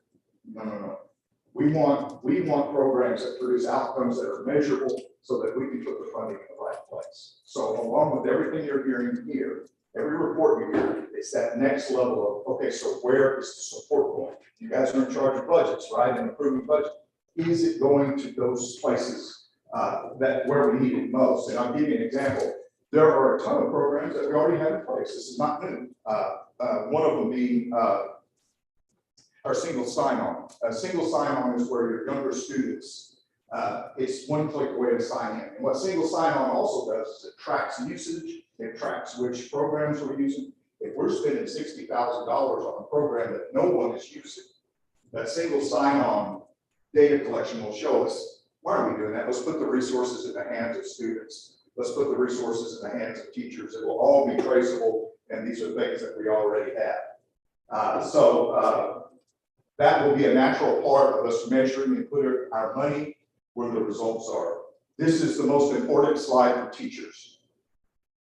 The tightly held, your learning objectives. This is something, you see when you walk in the classroom, the student knows this is what we're covering today. It should be spelled out with content and cognitive specificity. That is the language of the discipline to say, here's what we're learning today. Assessments. So these are your non-negotiables. And when I say non-negotiables, if you say tightly held on objectives, we're down to the teats by state law. So that's not, that's not an overbearing or oppressive approach that we need to do these things. That's in the education code. And I'll show you how those are lined out here in just a second. The assessments, I already told you about that. We already have CDAs in place. This is not going to be reinventing the wheel. Prerequisite skills are critical. I've had several leaders in our district and teachers. We need vertical alignment. We need the vertical alignment because we go pre-K, 1, 2, 3, 4. You're going to need that. It's an awesome system for a lot of your vertical alignments on the same campus. You heard it tonight. We've got principals that are working very close together. They care deeply about the next level that students are going to. There's a lot of reflective practice. So when I talk about prerequisite skills, sometimes when we have that vertical alignment meeting and we're at homes and we start to look at what our teach resource system refers to as the instructional focus documents, we need to be able to dig down and look back to those exact prerequisite skills. And some of us do it naturally, right? But imagine that brand new teacher. Imagine that alternatively certified teacher. They need it at their fingertips. They haven't been doing this for 20 plus years. So this will be a one-stop shop where they can get that. Now, loosely, this is where teachers should be absolutely excited. When we're talking about the strategies, the resources, the student activities, all the stuff that we do with kids, that's teacher autonomy. And I'll show you how not only is there autonomy, I'll show you that there's opportunity to share those great activities with that teacher that is brand new that I just talked about. They walk in, they'll have the same access. I'm staying up half the night. I'm a new teacher. We talk about teacher mentoring. It's a big part of teacher retaining is how much stress do they have from overworking themselves? And so we'll look at the things that should be at their fingertips that will make their lives a lot easier versus staying up all night searching for activities. The internet is awesome. There's so many great resources there, but it takes time. Now, this is an actual framework. And so as we build, so this is an image, but if I want to click around in here, several of these hyperlinks, this is exactly what it will look like. And I'm going to walk around a little bit. And so I know this is kind of super small here, but what I want to point out to you all, this is the one page. This is where it's at. So you're seeing by week, this is 17 weeks of information. And so this is literally what they would see on their computer through a shared sheet, Google Sheet. It can, of course, can be done in Excel as well. It's just a download. And so each of these hyperlinks, the numbers across here are what we refer to a pacing guide, and I'm going to get to that next. That's where a lot of the heavy lifting for the new teacher is going to take place. But anyone who has used the Teach resource system, we already paid for it. That is not new. That's not an extra expense. They will be able to find these units hyperlinked, and I've already tried them out. So this is ours. So if this was not a let's say a PDF, and we clicked on it, it would take us to Unit 1 inside of the Teach resource system without the login, given that whole approach with a single sign-on. Why is single sign-on important? It makes our life easier. It tracks the data to show what is working for us. And so the pacing guide is what they will find. There's 17 pacing guides over here, but these are the actual units in the Teach resource system. So this is the state's version of, I would say, the beginning of a curriculum. So this is state sponsored, it's all there. But what you have to do is log in and clickety click, click, click. There's nothing more frustrating. It may just be me, but if I have to log into a whole bunch of systems, I'm going to lose a lot of time. So all of these units is one click. You get inside of the unit and you see the whole plan and the instructional focus document. I'm telling you, I hope some of you, I know you do, we're familiar with the instructional focus document. And I used to ask teachers, please have this on your desk, please have it out.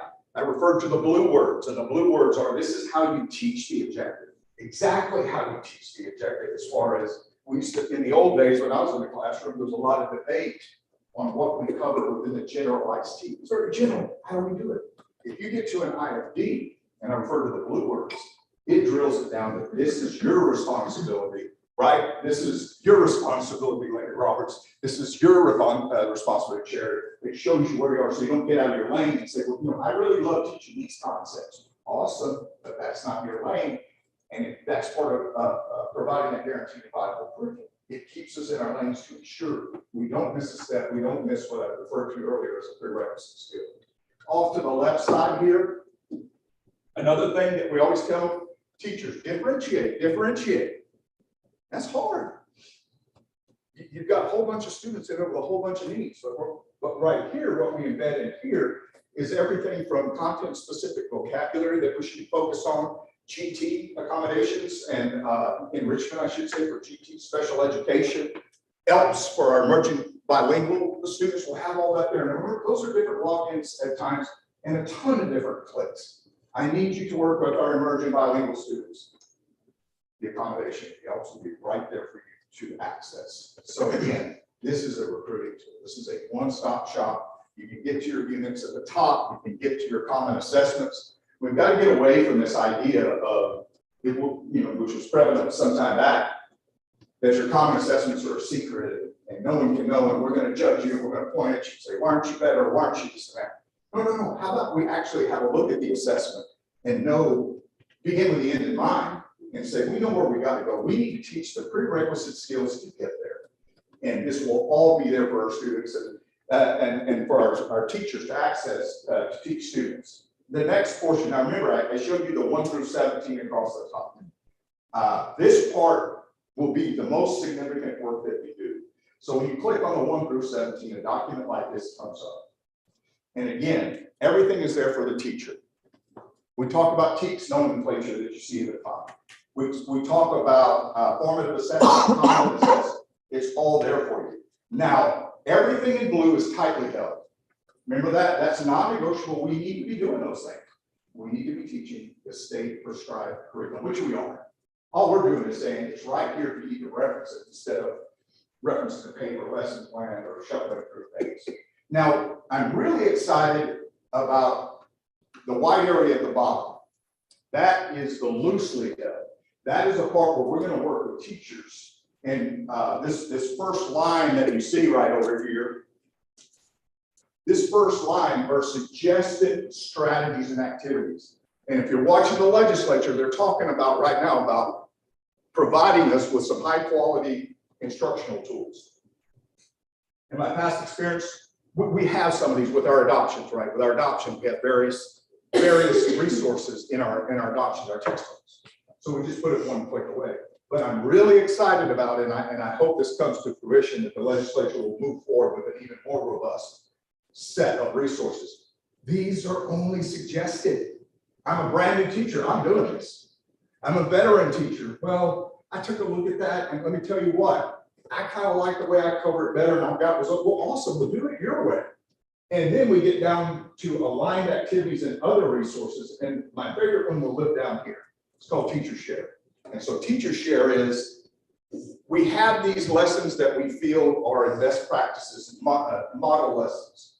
And that's there for that new teacher if you want to use it. But Teacher Share is when we see what we were hearing here tonight is teamwork, working together. I've got a great lesson. I've got a brand new 0-year teacher sitting here. And if I put stuff in that folder, so that's a hyperlink that takes you to a folder filled with lessons on that particular objective. All this that I tell you is not built overnight. And we will not build something that we're ashamed of. We will not build something that's an insult to the teacher's time.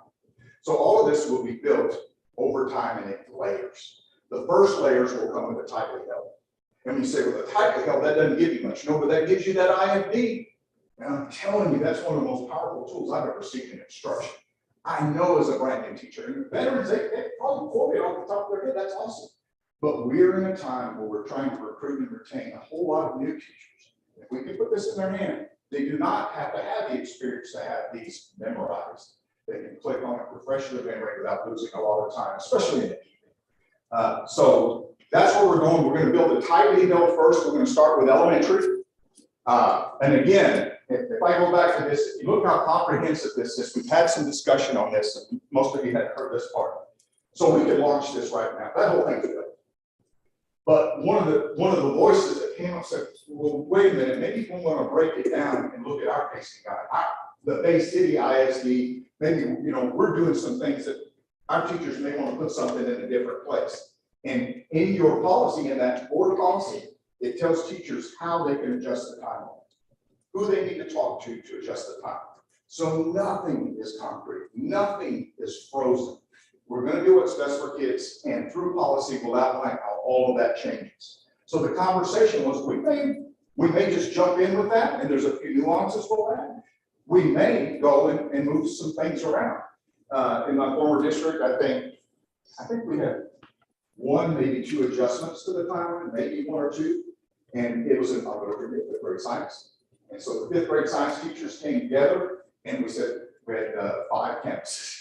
So 5 different campuses, and they sat together, and that's that alignment piece. We're all going to look at this. We're all going to talk about our CBA. We're all going to talk about these adjustments to the curriculum, and we're going to agree on it. You may not be happy with it, but we have to come to consensus, and we have to give that guaranteed viable curriculum to the students. So I'm just saying, from my experience, it wasn't a lot of change, and there wasn't a lot of debate, because everyone felt this is solid. And this is, the more you change, the more you have to, if you move a unit, let's say, then you're gonna have to come back and change that CBA as well. And so teachers are mindful of this, and teachers have their focus to say, I know the path, I can begin with the end in mind, and I definitely have the resources that I need.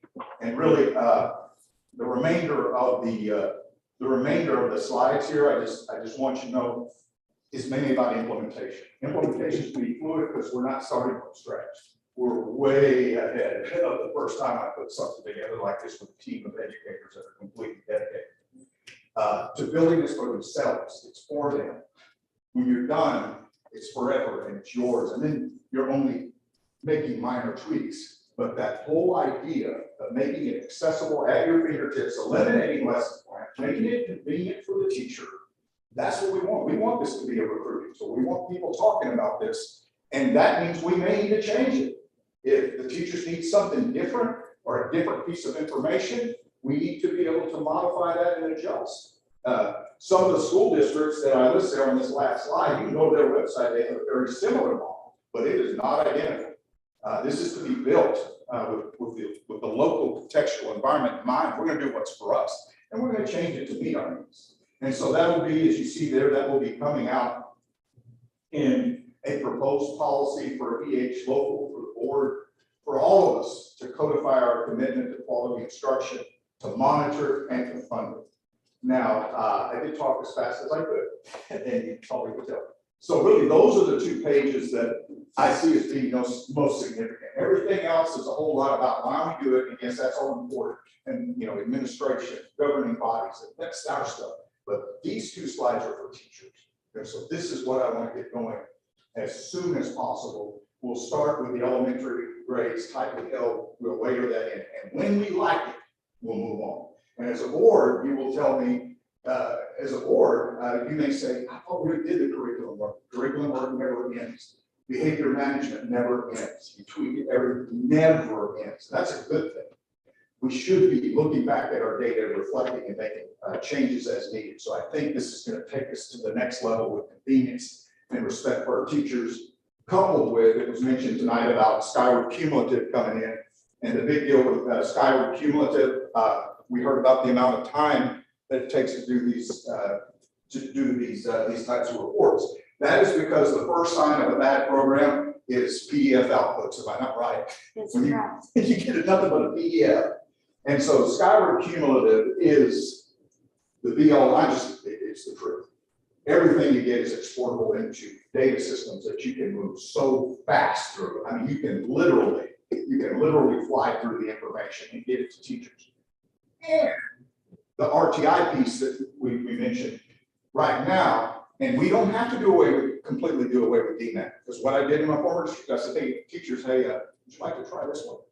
And by year 2, everyone was on it. Year one was a pilot, year two.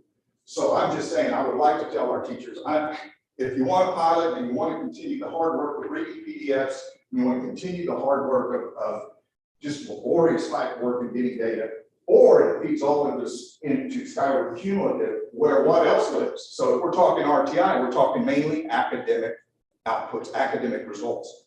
But if it lives, which comes with the program, it's not an extra cost. If it lives in the program, you not only have your RTI data, but your M-class goes in there. I have successfully imported M-class before, so I know who's in there. But also your grades, your attendance, parent contact information, all your documents right there, which is all connected to parent portal.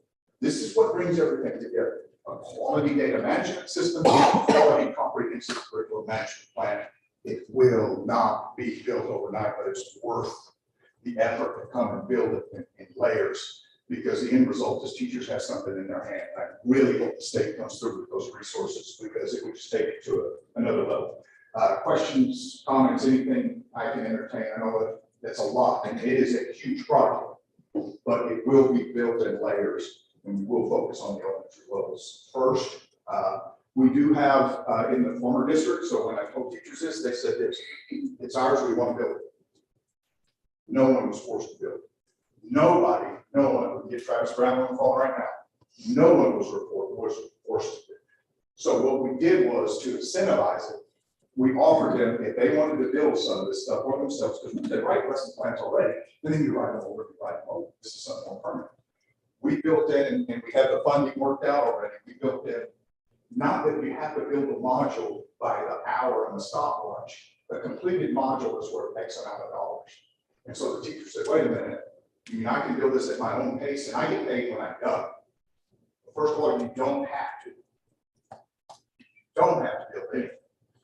However, we did find that a lot of teachers want to be a part of it because it's mine. I want to own it. I want to see what's put in there, and we pay. And so, self-paced. You don't have to feel rushed about it. Sometimes teachers say, you know, that's too much for me. And someone else, I mentioned Travis Brown, calculus teacher that built the elementary map. Calculus teacher. Talk about vertical alignment. You develop appreciation for teaching calculus when you went back to the elementary level and you built that curriculum. And so there's benefits of all of it. So if you may have questions or concerns before we launch, we've got some consultants to help us with that from our former district that built it on the tech side to make everything user friendly.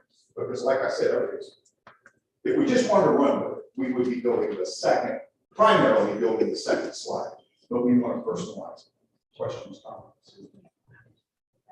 I'm excited about. I think Ms. Howard mentioned this at the last meeting, how much time it takes to create data. And I cannot tell you enough how wonderful Scholar is. When you go to one place and everything is there. If you're old school like me and you're totally committed to education, lesson plans, oh my God. I start on my lesson plans on a Thursday, and by Sunday afternoon, I may or may not be finished. So it's something like this that would be a hand, because I do like my own, and I'm not gonna tell you that. I do like my own stuff, and I like new stuff, and I don't like seeing old stuff. But I like the piece where he said that the teachers will be able to share their ideas. And let me tell you how crucial that is for a first year teacher or a teacher coming in training. It's hard. I mentor two teachers, and the time and the amount of time that I spent mentoring those teachers and trying to help them get their lesson plan and trying to make them think the way that I think, it's difficult. But if we had something like this that's comprehensive and that everyone, I know that it's not just Ms. Wendell that stays up 24 hours a day, but it's also Ms. Howard that is spending that same time. So I'm excited. In no way, I have to admit, I was at our curriculum training, I was looking for this, but what y'all gave me really settled my mind, and I want you to know that. And I want you to also understand that now I saw what I needed to see and hear from y'all at that first presentation, that every school was working together. That's what I needed to hear. That's what I want to continue to hear. And I want you to keep talking to one another, because something like this, Dr. Mack can bring it in.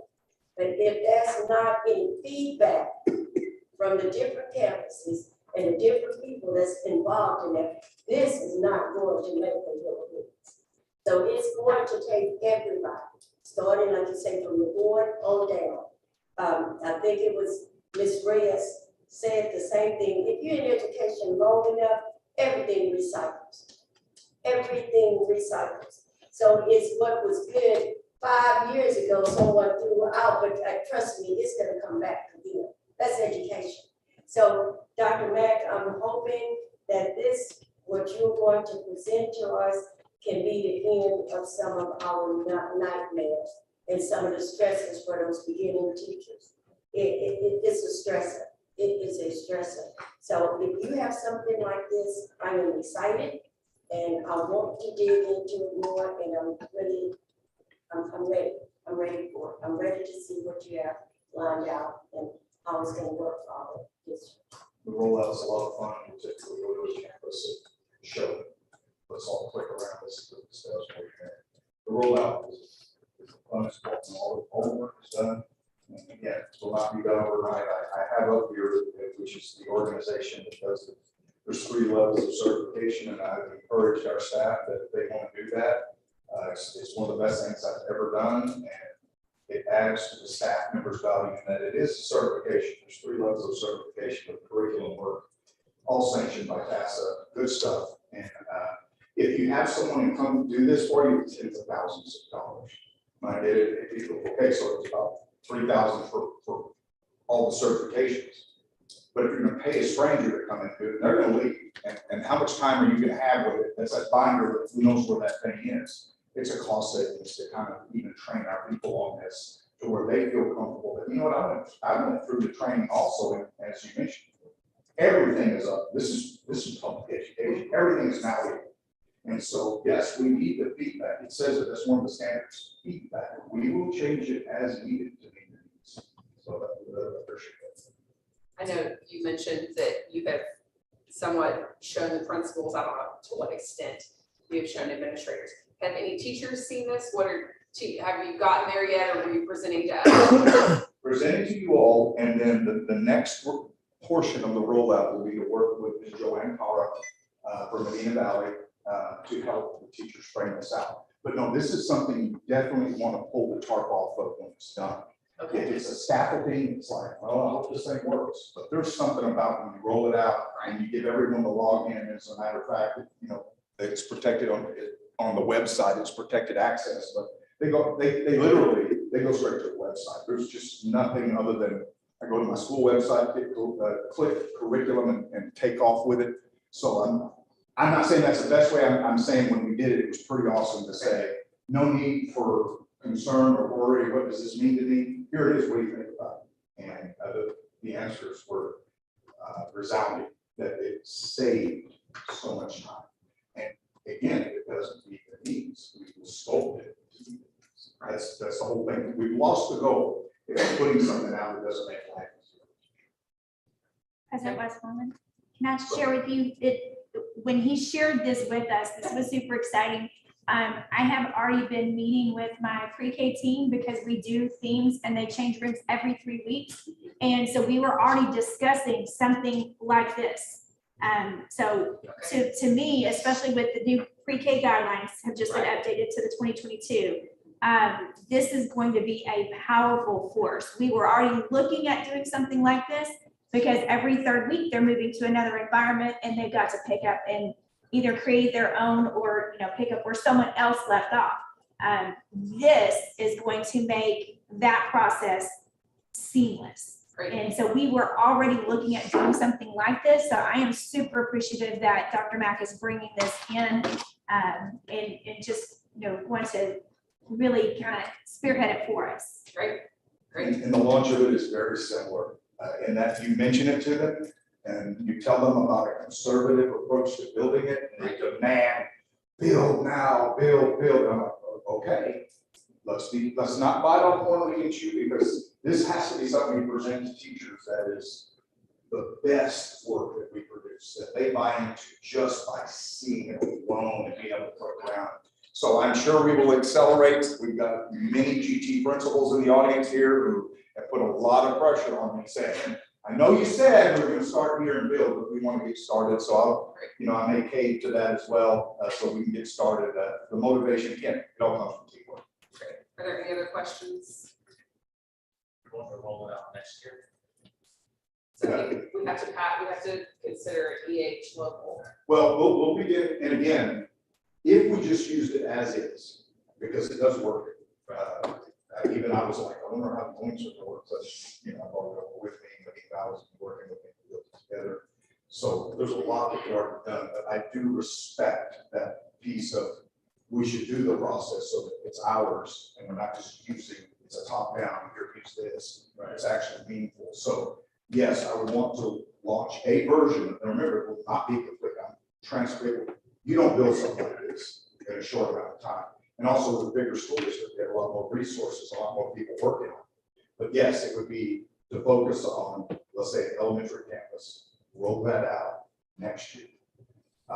So just to give you an idea on how it can accelerate, we had that same goal for one campus and the being evaluations on 8 campuses. So it went a lot faster than we thought. I just hate to put that level of stress and anxiety on anyone. We need to do it well. And the tightly held will be there to start with. Our resources, I think, will go real quickly because we have resources. Then if the state comes in and they approve this curriculum, which a lot of it's from COVID, it's there. We can already hyperlink that stuff for free. A lot of it we can hyperlink for free. The goal is to bring this to at least one elementary campus next year. So roll it out. Pick the campus yet? Taking homes was the first one that we had identified for the reason that the accountability is all there. 3 through 5 is there. But these other principals were very Sherry's eager. I went to an IoT meeting, I think it was, and it was one of the best ambush situations I've ever walked into. And it was like, we're ready. And so that's a good thing when you have stuff like that in conversations. And that was on Marissa's campus, and it may have been even a mixed group of levels, but I know I was at the meeting. They're like, we want to get going on this. So the one thing I don't want to do is add any extra stress and anxiety to teaching staff, and that's so much on their plate. But I do believe you have the Travis Browns of the world that will say, I want to do it. I'm going to do this for Cherry and for Lenny Roberts or any other combination, because again, it worked beautifully to have a calculus teacher do the elementary. Blew me away. He did an amazing job. And So the elementary teachers don't say like, oh, well, he's never taught this. He doesn't know how our lesson planning flow or whatever. It's sort of high up in that. so it is, again, remember the tightly held is all prescribed by the state. Right. So that the stuff that they would be interested in is the teacher share, or I'm sharing what I have. The other part that is also not, I would imagine not debatable, is this is the adoption material that we pay for, that our curriculum committees and adoption committees voted for. This is already endorsed. This isn't reaching from somewhere. That's why you have those textbook committees. It's already approved. You link that stuff in. Now you've got that first line on the autonomous, more loosely held. But then where you really want to get to is those exemplar lessons and teacher share. Right. And that everything else, I think we will be glad. And remember, evaluation time comes up mid-evaluation. So I look forward to sharing where we are at that point this summer. And I think it will really go fast. And I do hope that our principals do find some folks that would like to do this, because it can launch. I can tell you that, the time we launched it, we had people just Christmas vacation saying, I want some extra Christmas money. I'm going to build this thing out. Beautiful, amazing at their own pace. Do we use instructional coaches? Of course. Do we use district level folks? Of course. But you have to allow the teachers to have the opportunity to build something if they want to for themselves. It's theirs. And so, yeah, no, it didn't have any of that. Just because when you look at it, what would you question? And that is endorsed, great question. These are the things that are endorsed. The teacher share is the biggest piece because those veteran teachers are coming up with activities and lessons and creating on their own. And for that first year teacher to be able to access that folder, that's pretty exciting. And that takes the longest. Because you really want to vet it too. You really want to be reviewing that folder. You really do. Because you can get a lesson in there. That other line, remember the exemplar lesson, that is one from the adoption that is endorsed. So that's legit. If the veteran teacher says, I don't want to use it, we don't, but it's there for. So that comes from the adoption program. Are there any other questions? All right, thank you so much. I appreciate it. All right, moving on to items of business B, possible action to approve issuance of a request for proposal for the possible sale of former Lenny Roberts Elementary School property located at 1200 Whitson, Bay City, Texas. I move to authorize the administration to advertise the possible sale of the former Lenny Roberts Elementary School property, issue a request for proposals, and to bring back a recommendation for board consideration of the possible sale of this property. All right, there's been a motion made on that action item. Is there a second to this motion to open the floor? Second. All right, we have a first and a second. All right, does anyone have any questions, comments? Dr. Mack, do you have anything on this item of business? I think just as a reminder, and again, for everyone here, you see items on the agenda, there's a ton of communication that happens. I'm so excited. This was one of the things that we talked about in facilities committee, which is a group of three, obviously not to the level 4 forum, board members who could talk through a lot of this stuff. Then trying to put additional information in newsletters to make sure we're kind of all on the same page. So this is kind of a culmination of what we've been talking about. We've had interest, some interest from, not-for-profit organizations, but to be consistent with how things have done in the past, to first offer and explore this option first before we look at any sort of donation, any sort of that, because it is an investment by the taxpayers. I think this is a great first approach. Stage one, if you will, this RFP for anyone who may be interested in the property outright. I know that Rick's here with us. He's been through a lot of those as well. And so, if you all have any additional questions, we're prepared to respond or clarify anything that we need to. My question would be, Dr. Mack, and I think he spoke a little bit about it. And I'm the board probably. Are we backtracking a little bit? Because I think at one of the meetings when the Roberts came up for sale, we were really interested in leasing it or allowing a nonprofit to come in before we even considered selling. So now we're talking selling and not going the other direction. So do you think that we are going to have more of a conversation once this is done, when we've already opened the conversation of it being leased or even given or to a nonprofit or to some interested party in the community? Yes, ma'am. Is that going to bring up conversation? Yes, ma'am. There'll be plenty more conversation, and this is more along the lines of trying to be consistent with how we handle buildings and properties in the past, not to go directly to that first, but because it's a taxpayer investment to say, well, let's put it out there for consideration. And then if no one wants it at the taxpayer's expense to build these facilities, then we absolutely would go to stage 2, which is a possible, not lease, but I think the board is welcome to chime in here. We talked about leasing is not a place that I would recommend to go, more of donating the property with a reversion clause that if they can't maintain it, say not-for-profit, and it doesn't come to fruition, we don't want to get this thing back. But that would be the next step, which is a little bit more of a gamble for the district when you go to that route, in that it may make it, it may not. If you sell it outright, you're kind of out from under a lot of maintenance.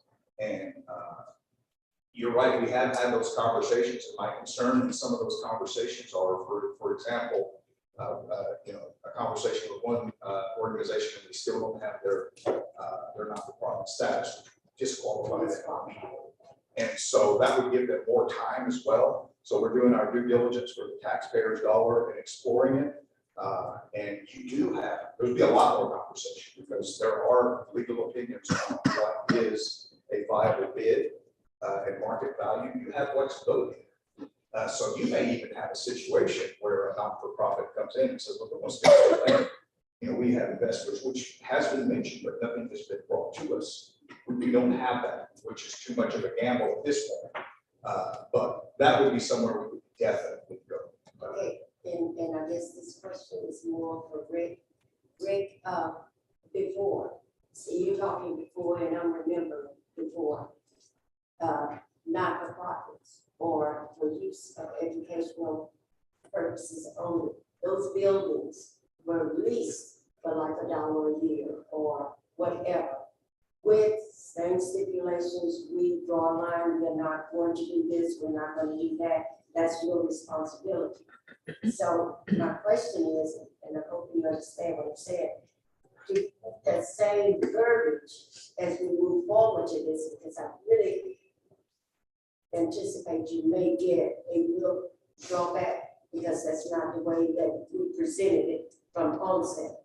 We were more than willing to donate that building, even talked about giving it away at one point.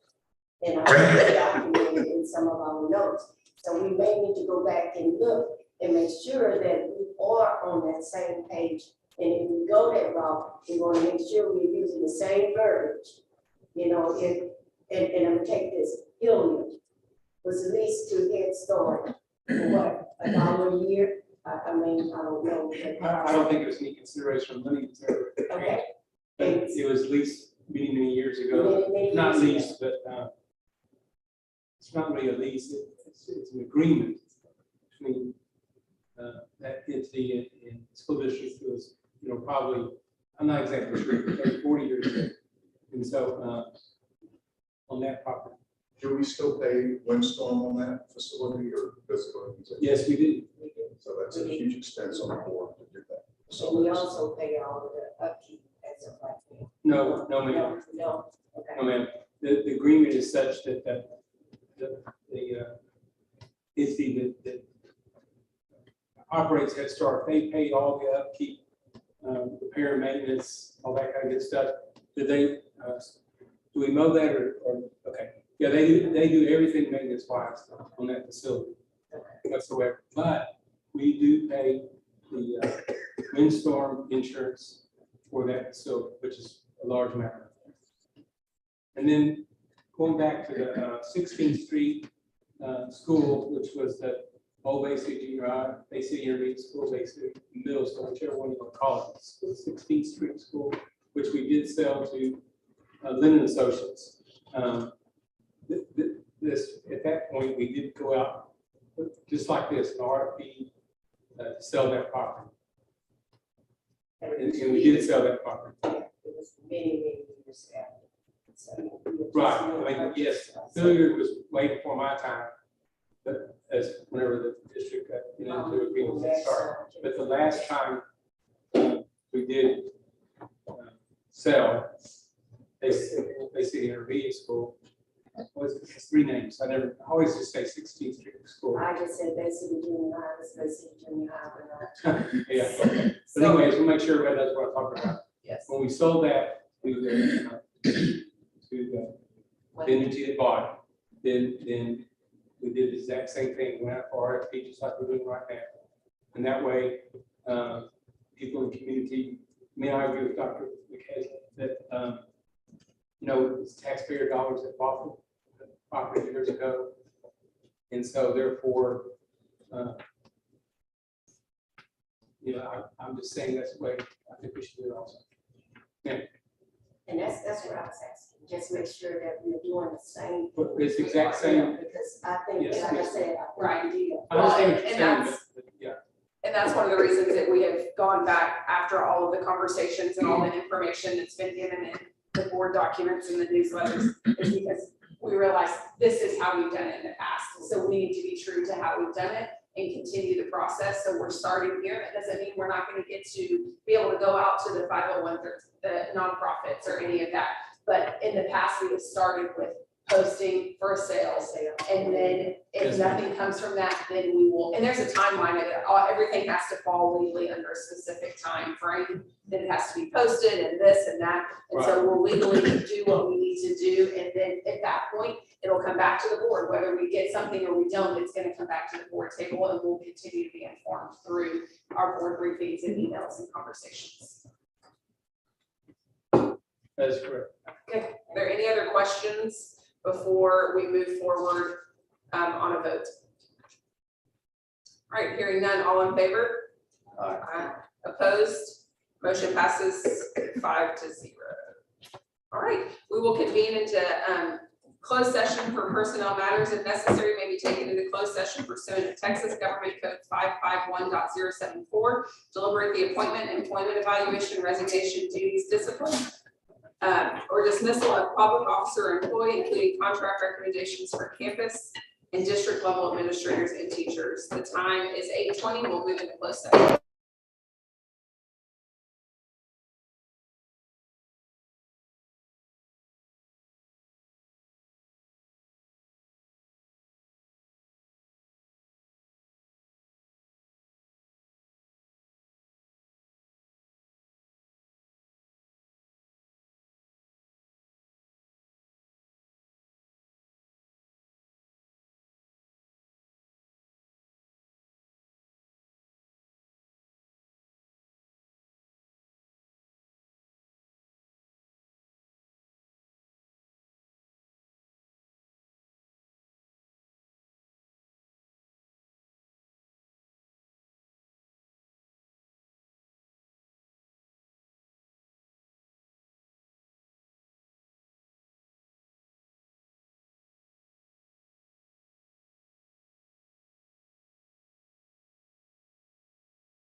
All right, reconvene into open session, discuss and consider approval for hiring contractual personnel. Is there a motion to be made? Motion to approve hiring contractual. Perfect, there's a motion for hiring contractual personnel. Is there a second to the motion? All right, we have a first and a second. Any questions, comments, further discussion? Hearing none, all in favor? Aye. Opposed? Motion passes 5-0. All right, moving on to consent agenda. Approval of minutes from previous board meetings. Our regular board meeting, February 28th, 2023, and a special board meeting, March 8th, 2023. B, approval of the financial report, February 2023. C, approval of early graduation requests. D, the second reading of local policy update 120, CV local, state and federal revenue sources, CKC local, safety program risk management emergency plans. 3, F and G local, student rights and responsibilities, student and parent complaints grievances. 4, FO local, student discipline. E, approval of interlocal agreement between the city of Bay City, Texas, Matagorda County, Texas, Matagorda County Emergency Medical Services, Matagorda County Hospital, and Bay City Independent School District regarding the use of public safety communication system infrastructure owned by the city of Bay City.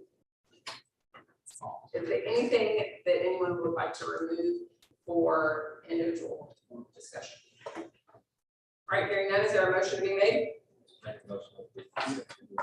Is there a second to his motion? Second. All right, there's a first and a second. Any further questions, comments, concerns? Hearing none, all in favor, say aye. Aye. Opposed?